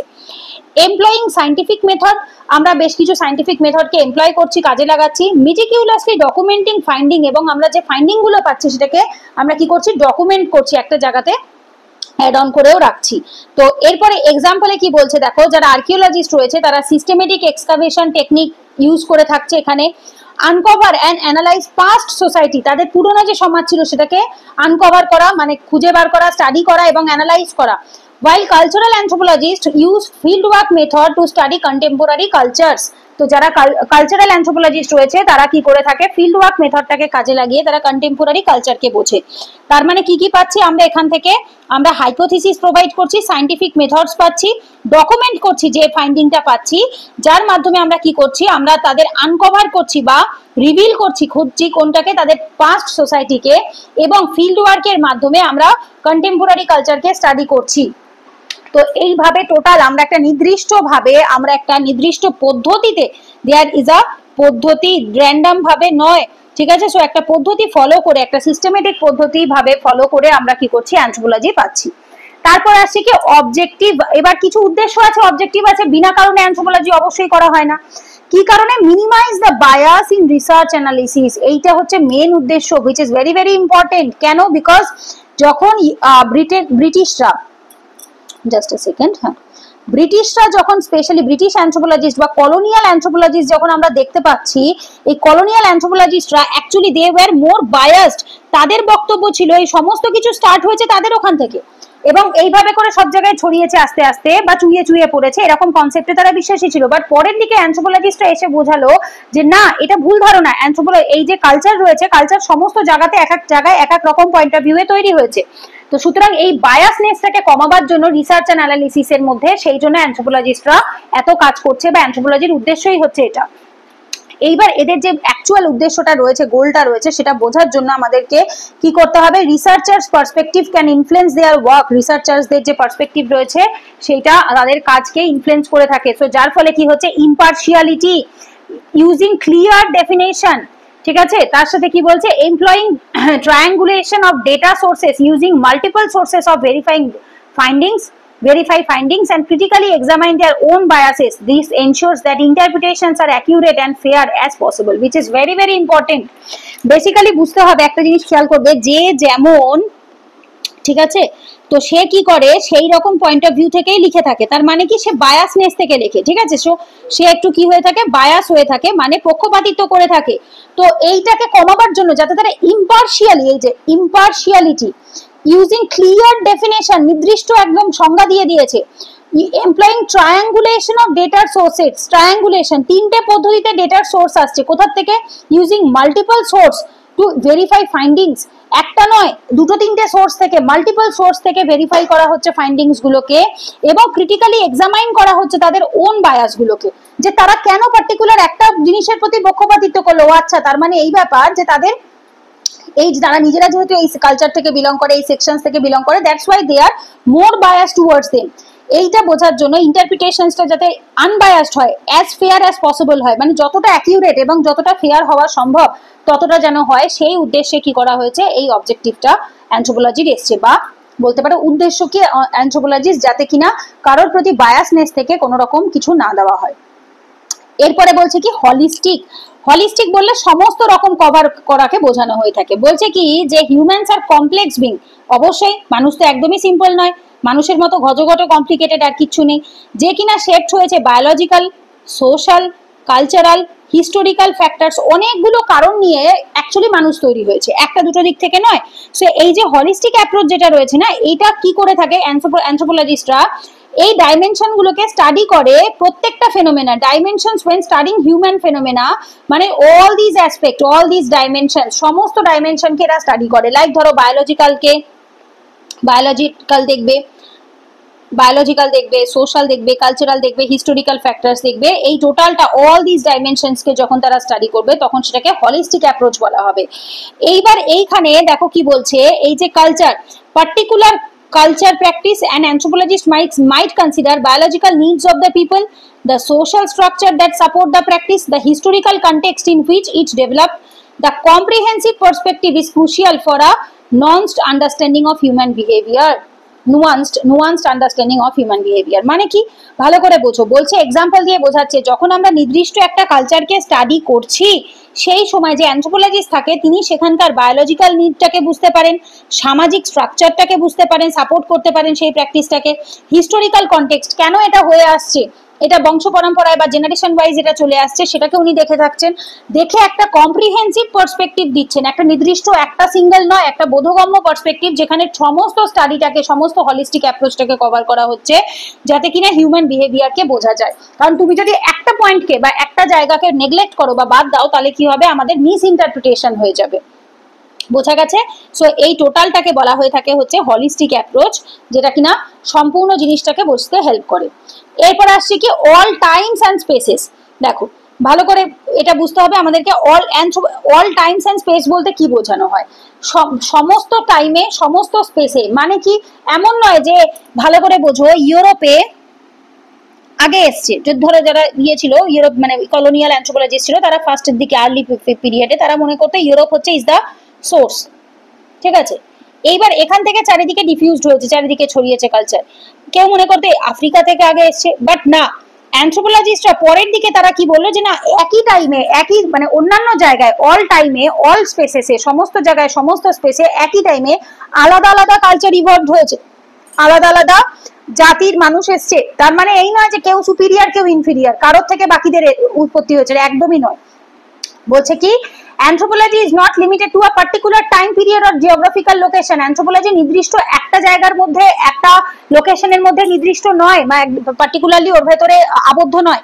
anthropology সমস্ত জায়গাতেই যে study of past and present human society from prehistoric humans to contemporary population, prehistoric time থেকে কন্টেম্পোরারি পপুলেশন সবার স্টাডি করে দেখা গেছে যে অ্যানথ্রোপোলজি এট এ টাইম সমস্ত জায়গায় সমস্ত প্লেসে এক এক জায়গায় এক এক রকম ভাবে ইভলভ হয়েছে। কোনো পার্টিকুলার একটা জায়গাতে সিঙ্গেল জায়গাতে একই জায়গায় হয়েছে আর বাকি সব জায়গায় বসেছিল চুপ করে, না, এরকমটা হয় না।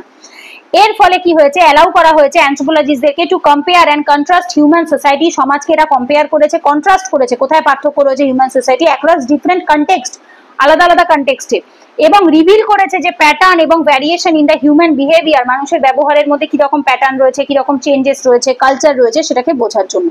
যেমন এক্সাম্পলে বলছে দেখো যে might study the evolution of language by examining fossilised remains of early humans and comparing them to modern language. ভালো করে বুঝবে কি বলছে দেখো, বলছে অ্যানথ্রোপোলজিস্টরা যখন ইভলিউশন অফ ল্যাঙ্গুয়েজ, ভাষার কিভাবে উৎপত্তি হলো সেটা স্টাডি করেছে, কিভাবে বুঝেছে, examining the fossilised remains of early humans, মানে আর্লি হিউম্যানসদের যে ফসিল বা জীবাশ্ম সেইটা দেখে তারা বুঝেছে, কম্পেয়ার করেছে দেন টু দ্য মডার্ন ল্যাঙ্গুয়েজ, মানে বর্তমান ভাষার সাথে পুরনো ভাষাকে, ফসিল যেগুলো জীবাশ্মগুলো ছাপ পড়েছিল সেই ছাপগুলোকে কম্পেয়ার করে তারা বুঝতে পেরেছে কোন ভাষা চলছিল সেই জায়গাতে। তো এইটা হচ্ছে কি ইজ পার্টিকুলার টাইম বা একটা পার্টিকুলার জিওগ্রাফির মধ্যে ইজ নট লিমিটেড, এটা একদমই লিমিটেড নয়। তার মানে কি এটা প্রি হিস্টোরিক টাইম থেকে কন্টেম্পোরারি পপুলেশনের মধ্যে এট এ টাইম সমস্ত জায়গাতেই এটা এট এ টাইম কি করেছে, ডিফারেন্ট ভ্যারিয়েশনে, ডিফারেন্ট প্যাটার্নে, ডিফারেন্ট ইয়েকে, কালচারগুলোকে বা বিহেভিয়ারগুলোকে প্রদর্শন করছে বা দেখাচ্ছে। এরপর আসছে কনক্লুশন, এই অ্যান্সারটাতে শেষ যেটা অ্যান্সার তোমরা লিখবে, এখানে কনক্লুশন হেডিং দিলেও হবে, না দিলেও না দেওয়াই ভালো, প্যারা চেঞ্জ করে লিখে দিলে এখান থেকে হয়ে যাচ্ছে। আচ্ছা, ফার্স্ট কি বলছে এখানে দেখো ইম্পর্টেন্ট, অ্যানথ্রোপোলজির টোটালটাকে আমরা এখানে শর্ট করতে পারি যে একটা সিস্টেমেটিক অবজেক্টিভ হলিস্টিক অ্যাপ্রোচ অবশ্যই, তার সাথে এটা সমস্ত টাইমে সমস্ত স্পেসে একই সাথে ছিল, কম্প্রিহেন্সিভলি এটাকে আমাদের স্টাডি করার জন্য, আমাদের সবসময় হিউম্যান স্পিসিসকে বোঝার জন্য আমাদেরকে তাকে সিস্টেমেটিক ওয়েতে, অবজেক্টিভ ওয়েতে এবং হলিস্টিক অ্যাপ্রোচে সমস্ত টাইম এবং প্লেসের মধ্যে বুঝে তারপরে স্টাডি করতে হবে। আচ্ছা, এইবার বলছে কি এটা একটা কম্প্রিহেন্সিভ এবং রিগোরাস ফিল্ড যেটা কিনা সিস্টেমেটিক্যালি এক্সপ্লোর করছে কি কমপ্লেক্সিটি অফ হিউম্যান এক্সিস্টেন্স, মানে কাইন্ড অফ বলতে পারো পুরো অ্যান্সারে যা লিখেছে ওটাকেই একটা সামারি ভার্সন করা, ঠিক আছে। জেনারেলি কনক্লুশন কি হয়ে থাকে, সামারি ভার্সন হয়ে থাকে। তো complexities of human existence across time and space and cultural context, এবং এই অবজেক্টিভ এবং হলিস্টিক অ্যাপ্রোচকে যখনই আমরা অ্যাডপ্ট করছি তখন আমরা কি করছি, সেই সময় অ্যানথ্রোপোলজি অফার্স করছে insight into the diversity, similarity and interconnectedness of human society. কিছু কিছু পার্থক্য রয়েছে এক একটা সমাজের মধ্যে, কিছু মিলও রয়েছে, আবার ইন্টারকানেক্টেডনেস মানে ওদের সাথে আমাদের এটাতে মিল আছে আবার এটাতে ডিফারেন্সও রয়েছে মানবিক সমাজে। Contribute to a deeper understanding of what means to be human, মানুষ বলতে অ্যাকচুয়ালি কি বোঝায় সেটা ডিপার আন্ডারস্ট্যান্ডিং থেকে এটা বোঝানো হচ্ছে, ঠিক আছে। সো এইবার এখানে আসছে আমাদের কি অ্যানথ্রোপোলজি প্রথম টপিক, দ্যাট ইজ হচ্ছে 1.1 টপিকটা কমপ্লিট হচ্ছে, রাইট। 1.1 এরপর নেক্সট ক্লাসে, কালকের ক্লাসে আমরা রিলেশনশিপ উইথ আদার ডিসিপ্লিন মানে 1.2 আলোচনা করব। এইবার এই পিডিএফটার একদম শেষের দিকে চলে এসো, এখানে প্রিভিয়াস ইয়ার কোশ্চেনগুলোকে দেওয়া আছে, দাঁড়াও, লাস্ট পেজ 33 নাম্বার পেজে দেখো previous year questions from the UPSC from this topics, আর এখানে আছে previous year questions from of WBCS exam from this topic. আচ্ছা, এখানে তো অ্যাকচুয়ালি 3টে টপিক থেকে মেলানো আছে, তো চলো আমরা একটুখানি দেখে নিই। ফার্স্ট কোশ্চেনটা পাচ্ছ scope, relevance and of social and cultural anthropology, 10 marks 2023 এসছে। Scope and relevance of social and cultural anthropology. Anthropology is the systematic, objective and holistic study of humankind in all time and spaces, যেটা এতক্ষণ আলোচনা করলাম। Elaborate with argument, এটা 20 মার্কসে 2022 এসছে, এটা একটু আগে আলোচনা করলাম। এটা সোশ্যাল অ্যান্ড কালচারালের উপর এমফাসাইজ করে এসছে সেহেতু এখানে আমরা পাবো না, যখন সোশিও কালচারাল আমাদের পড়া হয়ে যাবে পুরোপুরি তখন আমাদের অ্যান্সারটা লিখতে সুবিধা হবে। তো যার জন্য এখানে ডিটেলে আলোচনা করা নেই অ্যান্সারটা, তার কারণ হচ্ছে এটা আমাদের সোশিও কালচারালের নোটের মধ্যেই থাকবে। The biocultural approach is the hallmark of biological anthropology. এটা অ্যাকচুয়ালি অ্যাপ্রোচের ওপর বেস করে, বাট ঠিক আছে এটাকে আমরা এর সাথে স্টাডি না করলেও পারবো, এটা পরের টপিকের সাথে কানেক্টেড হবে, এইটা এর সাথে হবে। Elaborate the scope of anthropology and elucidate its uniqueness in the field of other social sciences. তো এটা অ্যাকচুয়ালি কানেক্টেড, 1.1 এর নলেজ প্লাস 1.3 নলেজ দুটোই হেল্প করবে। ওই জন্য বললাম যে অ্যাকচুয়ালি 1.1, 1.2, 1.3 এই তিনটেকে যেহেতু জেনারেল অ্যানথ্রোপোলজি বলা হয়ে থাকে, বা বলতে পারো সমস্ত অ্যানথ্রোপোলজির সাথেই কানেক্টেড থাকে, তো দ্যাটস ওয়াই এদের কোশ্চেনগুলোকেও সলভ করতে হয় একসাথে। কারণ এটা না শুধুমাত্র 1.1 এর নলেজ দিয়ে তুমি লিখতেই পারবে না, এটা যখন তোমার এই তিনটে টপিকই মানে 1.1, 2, 3 তিনটেই যখন পড়া হয়ে যাবে তখন এই কোশ্চেনগুলো সলভ করবে, তখন অ্যান্সারটা লিখতে সুবিধা হবে।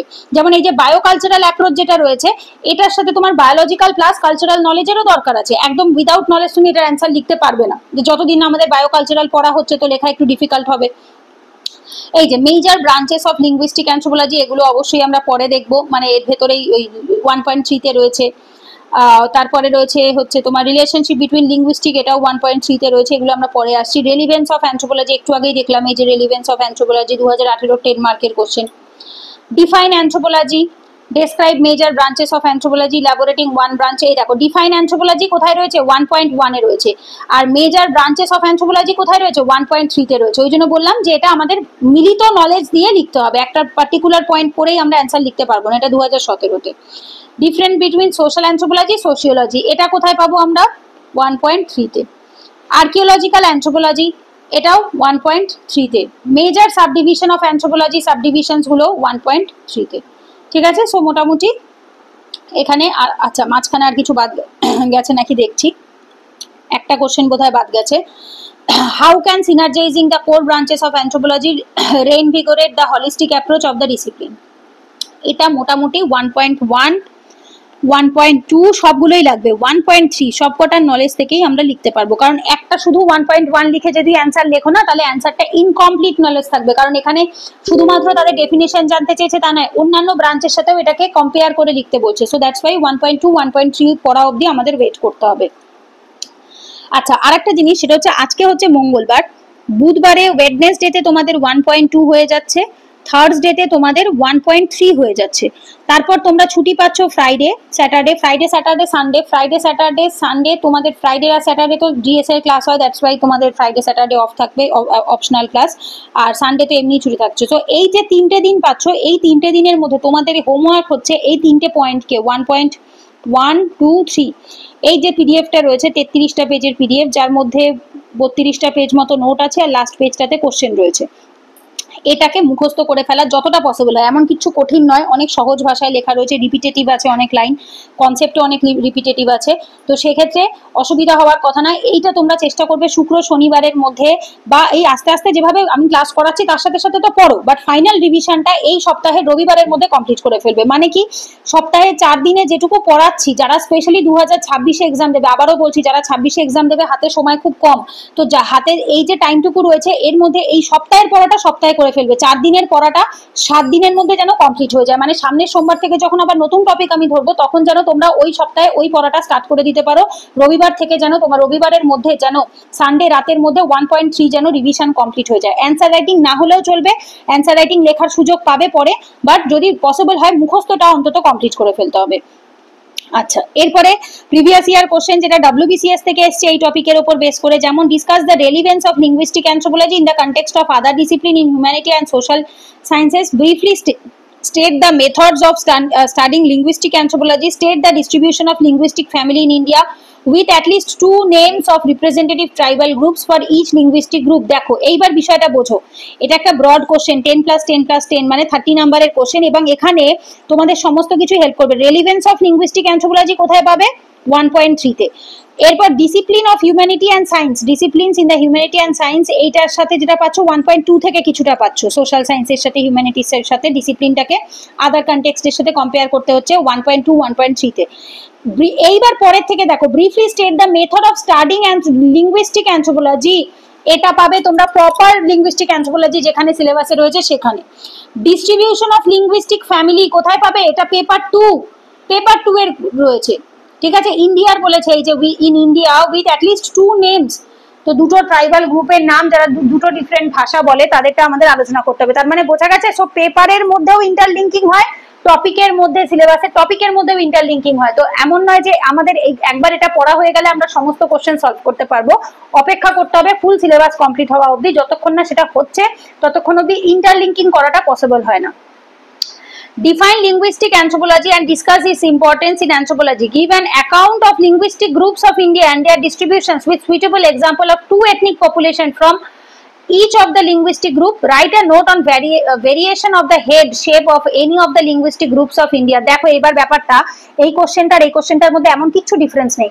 এটা এসছে 2019 সালে, এটা এসছে 2021 সালে। এটাতে এসছে 10 যোগ 10 যোগ 10, এটা এসছে 8 যোগ 12 যোগ 10, কিছুই না। এটা 2 নাম্বারটা এখানে একটু এক্সট্রা দেওয়া আছে। ডিফাইন লিঙ্গুইস্টিক অ্যানথ্রোপোলজি একই রয়েছে, ইম্পর্টেন্স একই রয়েছে, দুটো গ্রুপের কথা এই যে example of two ethnic population একই রয়েছে, শুধু দেখো কোশ্চেনের একটু ওয়ার্ডস গুলো বদলে গেছে। তার মানে বোঝা যাচ্ছে PYQ রিপিট হয়। 19-এ যারা এই কোশ্চেনটা লিখেছে তার 2 বছর বাদে 21-এ আবার এই সেম কোশ্চেন রিপিট হচ্ছে, একই question. Write a short note on the linguistic anthropology 2018-তে 10 মার্কে এসেছে। তার মানে একটা জিনিস বোঝা যাচ্ছে linguistic anthropology itself is very very important. তো আমরা বুঝতে পারলাম যে লিঙ্গুইস্টিক অ্যানথ্রোপোলজি আমাদের ভালো করে পড়তে হবে।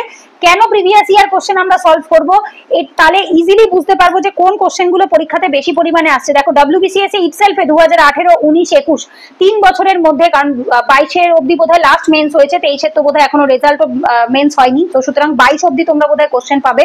তো যার ভেতরে 3টে বছর পর পর 18, 19, 21-এ লিঙ্গুইস্টিক অ্যানথ্রোপোলজির উপর কোশ্চেন এসছে। তার মানে আমাদের যখন এক্সাম দেবো আমাদের এগুলোর উপর ফোকাস রাখতে হবে। তার মানে আচ্ছা এত বছরে যখন আসছে কোশ্চেনগুলো, that is these are very very important topic. Even ইউপিএসসির সিলেবাসে যদি দেখি আমরা, ইউপিএসসি PYQ যদি দেখি, তাহলেও দেখতে পাচ্ছি লিঙ্গুইস্টিক অ্যানথ্রোপোলজির উপর কিন্তু কোশ্চেন এসছে। ঠিক আছে, এই যে এখানটাতেই আমরা দেখছিলাম এই যে linguistic, mention the major branches of linguistic anthropology, discuss it's language in social cultural setting, 15 mark 2021। দেখো তো basically linguistic anthropology important. Core branches of anthropology, ঠিক আছে, কোর ব্রাঞ্চেস কি কি 4টে কোর ব্রাঞ্চ রয়েছে সেই 4টে 1.3-তে, সেটাও ইম্পর্টেন্ট। তার মানে এই যে relationship between linguistic and socio cultural, আবার লিঙ্গুইস্টিক এসছে, সোশিও কালচারালের সাথে পার্থক্য করতে দিচ্ছে। ঠিক আছে, সো দ্যাট ইজ হচ্ছে ইম্পর্টেন্ট। তো এইভাবে করে সিলেবাসের সাথে মানে যখনই আমরা কি করছি, ফার্স্ট কাজ হচ্ছে কালকে তোমাদের ক্লাস 1-এ সিলেবাস বোঝানো হয়েছে, একটা 2024 সালে PYQ দেখানো হয়েছে, তার সাথে আমাদের শিডিউল বোঝানো হয়েছে। সেম ভাবে আজকে আমরা কি করলাম, একটা 1.1 এর টপিকটা আমরা পড়ছি, 1.1 এর টপিক পড়লাম, তার সাথে আমরা কিছু PYQ আলোচনা করলাম ক্লাসে, এবং দেখলাম যে PYQ রিপিট হচ্ছে, থিম রিপিট হচ্ছে, ডিরেক্ট না হলেও PYQ অনেক রিপিট হয়। সো দ্যাট ইজ হচ্ছে আমাদের অ্যান্সারে বা নোটে প্রত্যেকটা PYQ যেন সলভ থাকে। বোঝা গেছে? সো এখানে আমরা এটা কমপ্লিট করব। আমি একটু ওয়েট করো, আমি পরে আরেকটা PDF খুলছি, তোমাদের খুলে দেখছি আমি, যদি পসিবল হয়। আমি আগে 2023 সালে যে নোটটা বানিয়েছিলাম, 2023-এর ব্যাচে যে নোটটা বানিয়েছিলাম, যদি সেখানে কিছু আমি এক্সট্রা খুঁজে পাই আমি সেটা একবার চেক করে দেখে দিচ্ছি, যদি থাকে। আর যদি সেম থাকে তাহলে তো আর রিপিট করার দরকার পড়বে না, কারণ যেহেতু 2 বছর আগে, 2-2.5 বছর আগে আমি করেছি, তো এখন আমার সেটা অবশ্য মনে নেই। তো একবার আমাকে একটু PDF থেকে চেক করে দেখতে হবে।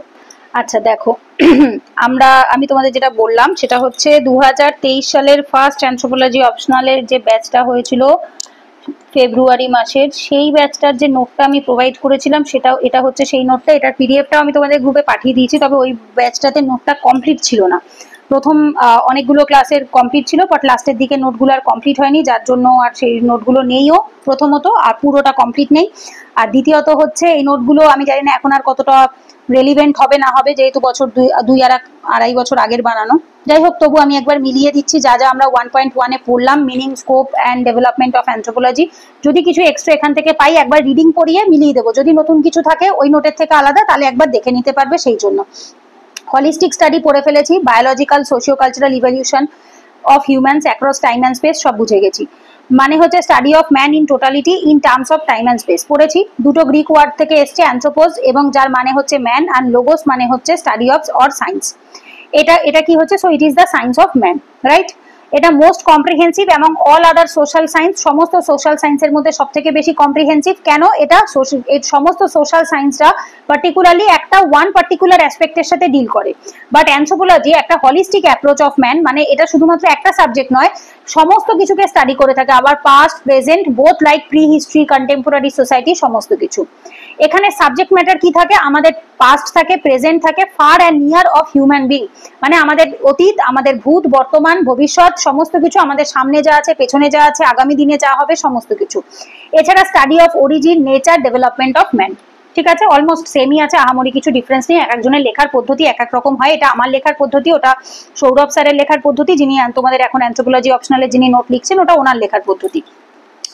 এরপর ডেফিনেশন বাই মেনি স্কলার্স, এটা স্পেলিং একটু মিস্টেক আছে, আই হবে, হ্যাঁ ডেফিনেশন, এটা এ নয়, এটা আই হবে। ডেফিনেশন বাই মেনি স্কলার্স, স্কলার্সের ডেফিনেশন যেমন এটা আমি অ্যাড করেছিলাম, যেটা তোমাদের ওই নোটটাতে অ্যাড নেই, এটা তোমরা লিখতে পারো, বিকজ যদি আমরা স্কলার্সদের ডেফিনেশনসটা লিখি তাহলে নাম্বারটা কিন্তু মার্কসটা ভালো আসে। ঠিক আছে, কারণ হচ্ছে কি এটা আমাদেরকে একটা ডিফাইন করছে যে হ্যাঁ আমি আমার নিজের ইচ্ছে মতো ভাবে অ্যানথ্রোপোলজির ডেফিনেশন দিচ্ছি না, পার্টিকুলারলি একজন অ্যানথ্রোপোলজিস্ট বা স্কলার যিনি যে ডেফিনেশন দিয়েছেন তার নাম অনুসারে দিচ্ছি, তো সুতরাং এটাতে অনেকটা নাম্বার বেশি পাওয়ার চান্স থাকে। যেমন অ্যারিস্টটল একজন গ্রিক ফিলোসফার ছিলেন, যাকে আমরা ফাদার অফ অ্যানথ্রোপোলজিও বলে থাকি, যিনি কিনা হি ওয়াজ দি ফার্স্ট অ্যানথ্রোপোলজিস্ট, যিনি প্রথমবার এই টার্মটাকে কয়েন করছেন, ডিফাইন করছে এবং এক্সপ্লেইন করছে, প্রথমবার টার্মটাকে বলছেন, এক্সপ্লেইন করছেন এবং ডেফিনেশনও দিচ্ছেন।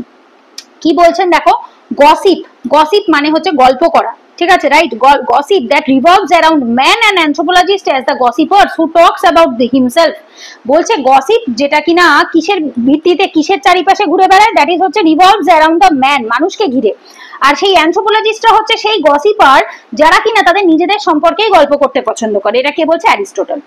ইমানুয়েল কান্ট কি বলছে, যিনি একজন জার্মান ফিলোসফার ছিলেন, তার বইয়ের নামই ছিল অ্যানথ্রোপোলজি, যেটা লিখেছিলেন উনি 18th সেঞ্চুরিতে। সেখানে উনি বলছেন anthropology as a study which describe and explain the animals origin, social as well as cultural development, progress of man. বলছে কি অ্যানিমালের অরিজিন, সামাজিক মানুষ হিসাবে তার সামাজিক দিক থেকে, কালচারাল সাংস্কৃতিক দিক থেকে, এবং তার যে উন্নতিটা হচ্ছে অল দিক থেকে, প্রগ্রেস অফ ম্যান, সেটা সমস্তটা স্টাডি কে করছে ইমানুয়েল কান্টের ডেফিনেশন অনুসারে। এরপর আসছে কে ক্লাইডি ক্লাংখন যিনি রয়েছেন, তিনি কি বলছেন, anthropology is the science which comes nearest to the total study of man, nearest সব থেকে ক্লোজ, সব থেকে কাছে, টোটাল স্টাডি অফ ম্যান মানুষকে বোঝার জন্য, as a holistic or synthesizing discipline or a science of man in its totality। এটা একটা holistic, synthesize করছে সমস্ত ডিসিপ্লিনের সাথে, আর science or man in its totality, মানুষকে তার সমস্তটার ইচ অ্যান্ড এভরি অ্যাসপেক্ট থেকে স্টাডি করা হয়, তাকে বলা হয়ে থাকে অ্যানথ্রোপোলজি, ওনার মত অনুসারে। এরপর আসে জ্যাকবস এন্ড স্টার্ন, ওনার মত অনুসারে কি আসছে, anthropology is the scientific study of physical, social and cultural development and behavior of human being since their appearance on this earth। মানে যখন থেকে তারা এই পৃথিবীতে এসছে সেই সময় থেকে তাদের টোটাল যে সায়েন্টিফিক্যালি স্টাডি হচ্ছে, তাদের শারীরিক ভাবে, সামাজিক ভাবে, সাংস্কৃতিক ভাবে, বিহেভিয়ার, তাদের চারিত্রিক দিক থেকে ভাবে, তাদের আচরণের দিক থেকে, since their appearance on earth, যখন থেকে তারা পৃথিবীতে আবির্ভাব হয়েছে, সেইটা বলছে কি জ্যাকবস এন্ড স্টার্ন। এরপর আসছে এল ক্রোবার। এল ক্রোবার কি বলছে, anthropology is the science of groups of men and there behaviour and production. বলছে অ্যানথ্রোপোলজি হচ্ছে একটা science of groups of men and there behaviour, তাদের ব্যবহার এবং প্রোডাকশন, তারা যেটা উৎপন্ন করছে সেইটা হচ্ছে অ্যানথ্রোপোলজি। এটা কে বলছে? L Kroeber. এরপর আসছে হার্সকাভিটস। হার্সকাভিটস কি বলছে, anthropology may be defined as the measurement of human beings. অ্যানথ্রোপোলজিকে আমরা কি হিসাবে দেখতে পারি? As a defined as the measurement of human being, মানে মানুষকে বোঝার মাপকাঠি হিসাবে, মেজারমেন্ট হিসাবে আমরা অ্যানথ্রোপোলজিকে বলতে পারি। ম্যালিনস্কি কি বলছে, anthropology is the study of man at all levels of development. Study of man, মানুষকে স্টাডি করবো at all levels of development, তার উন্নতির সমস্ত লেভেল থেকে। এইবার টোটাল এসে অ্যানথ্রোপোলজিকে আমরা কি বলছি, anthropology covers all human society, সমস্ত হিউম্যান সোসাইটি, অল এজেস, সমস্ত এজে। Call the universalism of anthropology, মানে anthropology is universal, not a particularism. Holistic approach studies all aspect of their intra and inter relationship, তাদের মধ্যেকার এবং বাইরের লোকের সাথে। ইন্ট্রা আর ইন্টারের মধ্যে একটা তফাৎ আছে। ইন্ট্রা মানে ভেতরের সবার মধ্যে, এদের সাথে এদের সম্পর্ক, দ্যাট ইজ ইন্ট্রা। আর ইন্টার মানে হচ্ছে এর সাথে এর সম্পর্ক, that is called interrelationship. Time in anthropology mean the evolution of man, and space মানে হচ্ছে variation of a particular moment of time। এই যে যখন all time and space বোঝানো হচ্ছে, তখন time বলতে কি বোঝানো হচ্ছে? the evolution of man, মানুষের বিবর্তনটাকে বোঝানো হচ্ছে। আর space বলতে কি বোঝানো হচ্ছে? particular জায়গাকে বোঝায়। variation of a particular moment of time, মানে একই মোমেন্টে, লাইক ধরো এখন 2025 সাল চলছে, সো 2025 সালে ইন্ডিয়াতে একরকম সিচুয়েশন, ইউএসএ তে একরকম সিচুয়েশন, চায়নাতে একরকম সিচুয়েশন, এইটাকে আমরা স্পেস দিয়ে বোঝাবো। আর যদি আমি 2020 সাথে 2025 কে কম্পেয়ার করি, 2025 এর সাথে 2030 কে কম্পেয়ার করি, তখন সেইটাকে আমরা বলে থাকবো টাইম। বোঝা গেছে? এইটাই difference about the time and the space. এরপর আসে nature and scope of anthropology. এটা গেল ফার্স্ট ডেফিনেশনটা, হচ্ছে এই যে একটা 10 মার্কের অ্যান্সারের জন্য which is more than enough যা লেখা আছে। Scope and nature of anthropology, এখানে কি বলছে, এনিথিং দ্যাট রেফার্স টু, যে কোনো কিছুই দ্যাট রেফার্স টু, যেটাকে আমরা রেফার করতে পারি, অ্যান্ড ফর্মস, যেটা তৈরি করে, effect or result from man is come under the subject matter of anthropology. বলছে কি যে কোনো কিছু যেটা কিনা রেফার করছে কোনো ফর্মকে, যেটাকে নির্দিষ্ট করছে, যেটা কিনা এফেক্ট করছে মানুষকে, সেটা সমস্তটাই সাবজেক্ট ম্যাটার হতে পারে অ্যানথ্রোপোলজির। all human being, plants, animals, environment, academic discipline etc. come under anthropology। মানে যাবতীয় যা কিছু মানুষকে এফেক্ট করতে পারে, মানুষকে ফর্ম করতে পারে, মানুষের সাথে কানেক্টেড হতে পারে, সমস্ত কিছুই অ্যানথ্রোপোলজি স্কোপের আন্ডারে চলে আসছে। এইখানে যে নাম্বারটা দেওয়া আছে, এই নাম্বারটার সাথে এটা এখন আর নেই, এটা কেটে দাও, ঠিক আছে? এই নাম্বারটা এখন আর রেলিভেন্স নয়, কেউ আবার মেসেজ টেসেজ করো না, ওই জন্য আমি কেটে দিলাম। 2023 সালে তখন ওই নাম্বারটা ছিল, এখন এই নাম্বারটা আছে, আর তার সাথে এই নাম্বারটা আছে 7003517347, ঠিক আছে? ওই জন্য কেটে দিলাম। এটা দাদার নাম্বার, এটা আমার নাম্বার, হোয়াটসঅ্যাপ করলে এই দুটোতে করবে, এটাই ভুল করে করো না কেউ, এই নাম্বারটা বন্ধ হয়ে গেছে। ওকে, এরপরে আসবো আমরা হচ্ছে অ্যাকর্ডিং টু ফ্রান্স বোয়াজ। এইবার দেখো অ্যানথ্রোপোলজিস্টদের মত অনুসারে, অ্যাকর্ডিং টু ফ্রান্স বোয়াজ, তার মত অনুসারে 4টে ডিভিশন রয়েছে, স্কোপ রয়েছে, ঠিক আছে? স্কোপ বলতে কি বোঝায়, কোথায় কোথায় তুমি কাজ করতে পারছো। সো ফ্রান্স বোয়াজ বলছে যে 4টে মেজর ডিভিশন রয়েছে অ্যানথ্রোপোলজিতে, যেটা আমরা কোথায় পড়বো, 1.3 তে পড়বো। বায়োলজিক্যাল বা physical, socio cultural, archaeological, linguistic. এই 4টে ফর্ম অফ অ্যানথ্রোপোলজিকে আমরা স্কোপের মধ্যে রেডি করব। এই যে we will read in the upcoming topics in detail, ঠিক আছে? সো আমরা এগুলোকে আপকামিং টপিকে পড়বো। Don't forget to add example case study when you are done with the full syllabus, you are able to give example। এইটা আমি এখানে লিখে দিয়েছি কেন, বিকজ এখানে যেহেতু আমি এটা আলোচনা করিনি, অনেকের ধারণা থাকবে হয়তো দিদি এইটুকুই বোঝালো, না, এরকম নয় ব্যাপারটা। এগুলোকে আমরা with proper case study, example, এগুলোর সাথে অবশ্যই আমরা পরে পড়বো, কিন্তু সেটা যখন ফুল সিলেবাস কমপ্লিট হবে তখন আমাদের ফুল নলেজও হবে, তখন আমরা এটার প্রপার এক্সাম্পল কেস স্টাডি দিতে পারবো। বাট এখন আমরা আপাতত জেনারেল অ্যানথ্রোপোলজি কি বলছে সেটাই পড়ছি। দেখো এরপর আসছে কি, বায়োলজিক্যাল অ্যানথ্রোপোলজি। এইবার এই 4টেকে আমরা একটু একটু করে ডেফিনেশনে লিখেছি, বিকজ স্কোপ যেহেতু। বায়োলজিক্যাল অ্যানথ্রোপোলজিতে কি স্কোপ রয়েছে দেখো, deals with the biological evolution, কিভাবে আমাদের ইভলভ হলো, মানুষের কিভাবে ইভলিউশন হয়েছে। বায়োলজিক্যাল ভ্যারিয়েশন, কিভাবে আমরা একজনের থেকে আলাদা হয়ে গেলাম, রাইট? ইভলিউশনে কিভাবে আসছে দেখো, ইভলিউশন থ্রু ভেরিয়াস থিওরি, বেশ কিছু থিওরির মাধ্যমে আমরা ইভলিউশনকে বা বিবর্তনকে বুঝেছি, যেমন ডারউইনের থিওরি, সিনথেটিক থিওরি, তারপর মাইক্রো ম্যাক্রো ইভলিউশন, এগুলো সব পড়বো। কোথায় রয়েছে এগুলো? সব রয়েছে আমাদের 1.4 থেকে 1.7 এর মধ্যে, তারপর আবার 9.1 থেকে স্টার্ট হচ্ছে, 12তে এসে শেষ হচ্ছে। সো এইটা অবশ্যই আমরা পড়বো, বাট সেটা এখন নয়। এই যে এখানে কি কি পড়ছি, যেটা সিলেবাসে দেখেছিলাম কালকে, মনে করে দেখো, race, genetics, human physical growth, development, human adaptability, এগুলো, ঠিক আছে? অ্যাডাপ্ট, এটা এ হবে, অ্যাডাপ্টেবিলিটি, নট ও, এটা এ। এগুলো তখনের নোট আমি নিজে হাতে বানাতাম, প্রচুর একটু টাইপিং এরর আছে, একা একা বানিয়েছি যেহেতু। সোশিও কালচারাল অ্যানথ্রোপোলজি, এখানে কি বলছে, সোশিও কালচারাল ইভলিউশন হচ্ছে। আচ্ছা, এর ফলে বলছে ভ্যারিয়েশনও আসছে, বিবর্তনের ফলে অনেক চেঞ্জেস আসছে, ভ্যারিয়েশন আসছে through the material and non material culture. Material culture একটু আগে স্যারের নোট থেকে আমরা বোঝালাম, নন মেটেরিয়াল কালচারও আমরা দেখলাম কি কি রয়েছে, যেমন ম্যারেজ রয়েছে, family, kinship, economy, polity, religion, different culture, value, morals, এগুলো নন মেটেরিয়াল কালচারের মধ্যে আসছে, যেটা আমরা সোশিও কালচারালে পড়ছি। আর্কিওলজিক্যাল অ্যানথ্রোপোলজি কি বলছে, যেখানে আমরা evolution of material culture with the help of fossil excavation and arts and artefacts of Discovery. মানে কি বলছে, এই যে আমরা ফসিল এক্সকাভেট করছি, জীবাশ্মগুলোকে আমরা পেয়েছি সেই সময়কার, সেখান থেকে আমরা কি বুঝতে পারছি, আর্কিওলজি। আর্কিওলজি কথাটা মানে প্রত্নতাত্ত্বিক, রাইট? প্রত্নতত্ত্ববিদ্যাকে বলা হয়ে থাকে। আচ্ছা, এরপর আসে লিঙ্গুইস্টিক অ্যানথ্রোপোলজি, ফোকাস করছে কিসের উপর, রিটেন অ্যান্ড আনরিটেন ল্যাঙ্গুয়েজ, যে ভাষা লেখা আছে বা যে ভাষা মুখে বলা হতো, স্পেশালি কোনগুলো, আনরিটেন গুলোর উপর emphasise, of non western people, non western, পাশ্চাত্যের লোক নয়, পূর্বের লোক, হ্যাঁ, পূর্বের লোক, দক্ষিণের লোক, তাদেরটা মানে এশিয়া প্লাস আফ্রিকা, এদের উপর মেজর এমফাসাইজটা থাকে।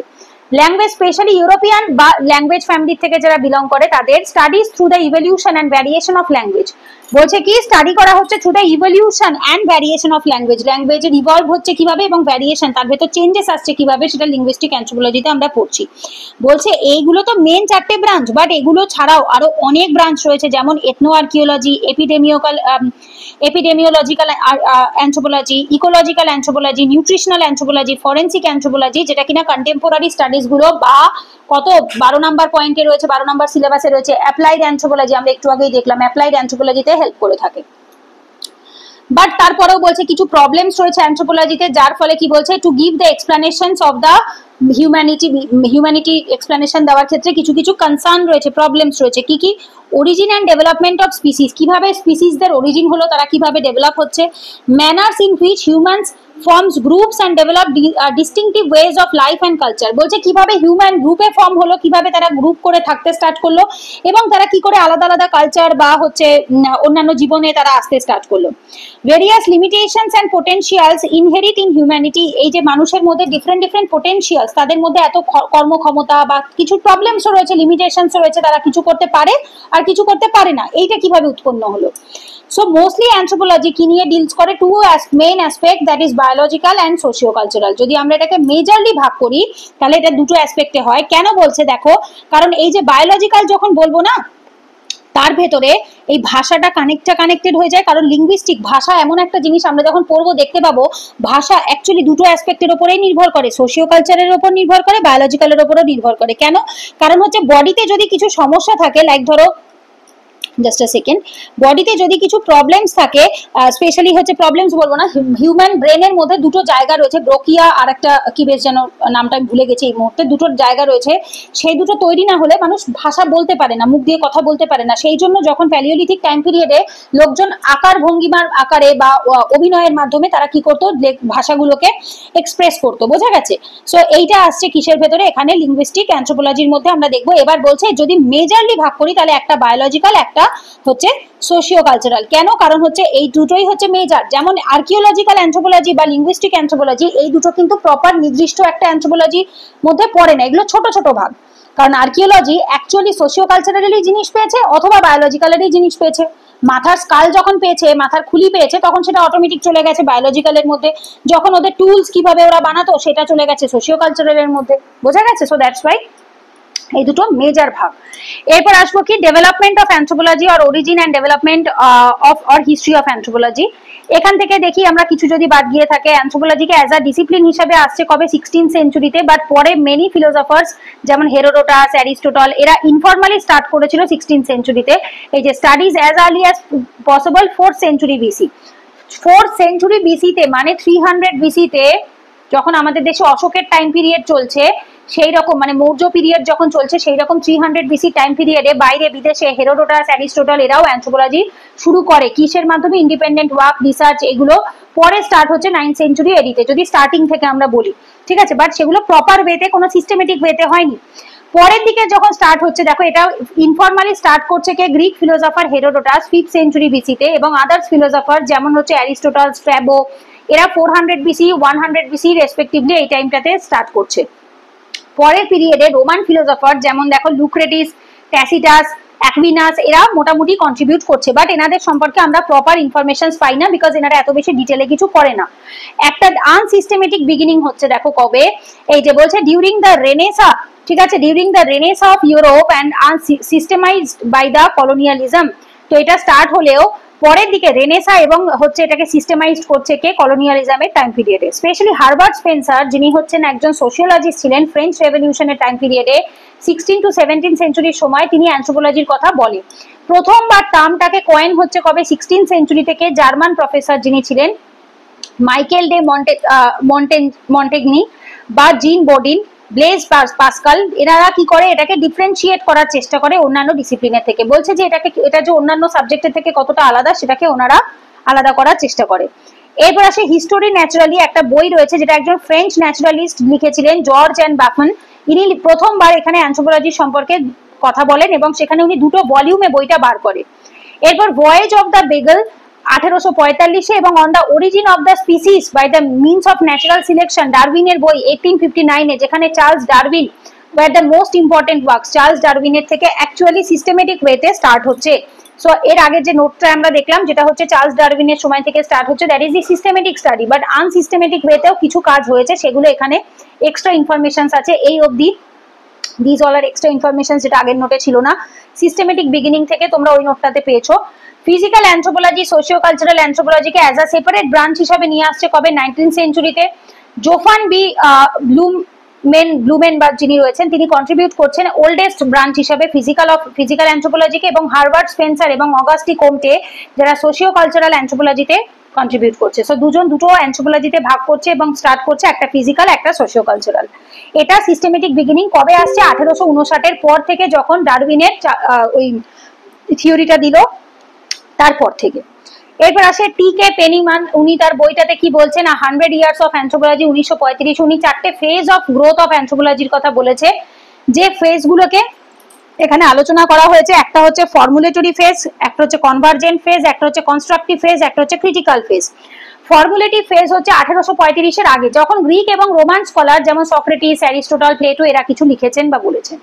কনভার্জেন্ট ফেজ যখন আসছে 1835 থেকে 1959 মধ্যে, যেখানে ডিফারেন্ট ভিউ পয়েন্ট তৈরি হয়েছে, এবং এই সোশিওলজি টার্মটা কয়েন্ড করেছিলেন কে, অগাস্টি কোমটে। অ্যাকচুয়ালি এই যে সামাজিক যে সমাজবিদ্যা আর অ্যানথ্রোপোলজি দুটো কানেক্টেড বলতে পারো, তো সমাজবিদ্যা অ্যানথ্রোপোলজি টার্মটা এই সময় কনভার্জেন্ট ফেজে আসছে।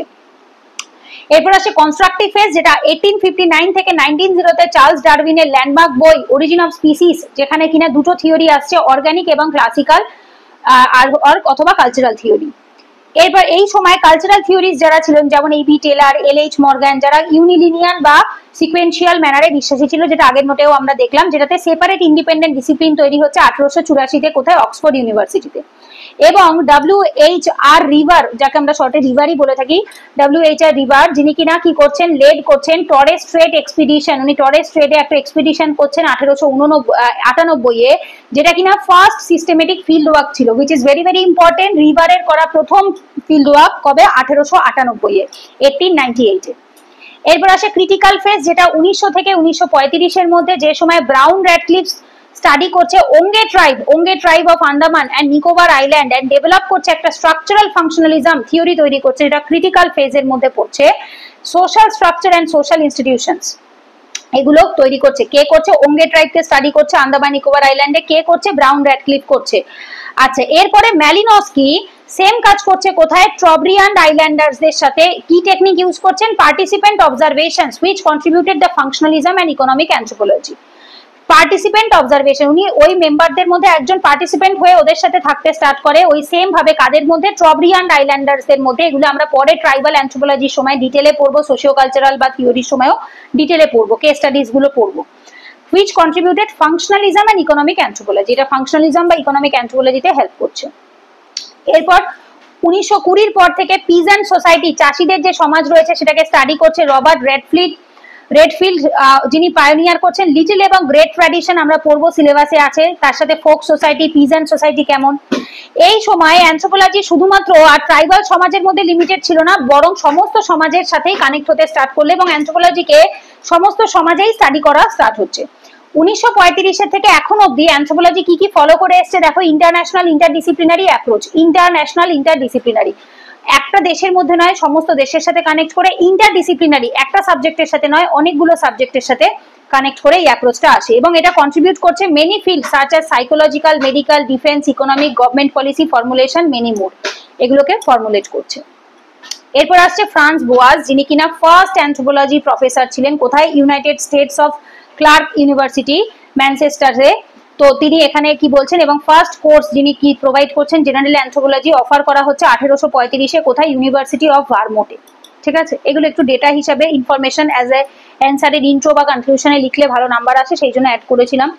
অ্যানথ্রোপোলজি হেল্প করছে কিসের মাধ্যমে, understanding ourself a better way, আমাদেরকে আরো ভালো করে বোঝার জন্য, because all behaviour is learned not inherited, যেহেতু সমস্ত বিহেভিয়ার আমরা যা ব্যবহার করি সমস্তটাই আমরা কি করি, শিখি, লার্ন করি, ইনহেরিট করি না, মানে বংশ পরম্পরায় আমরা ব্যবহারকে ইনহেরিট করি না।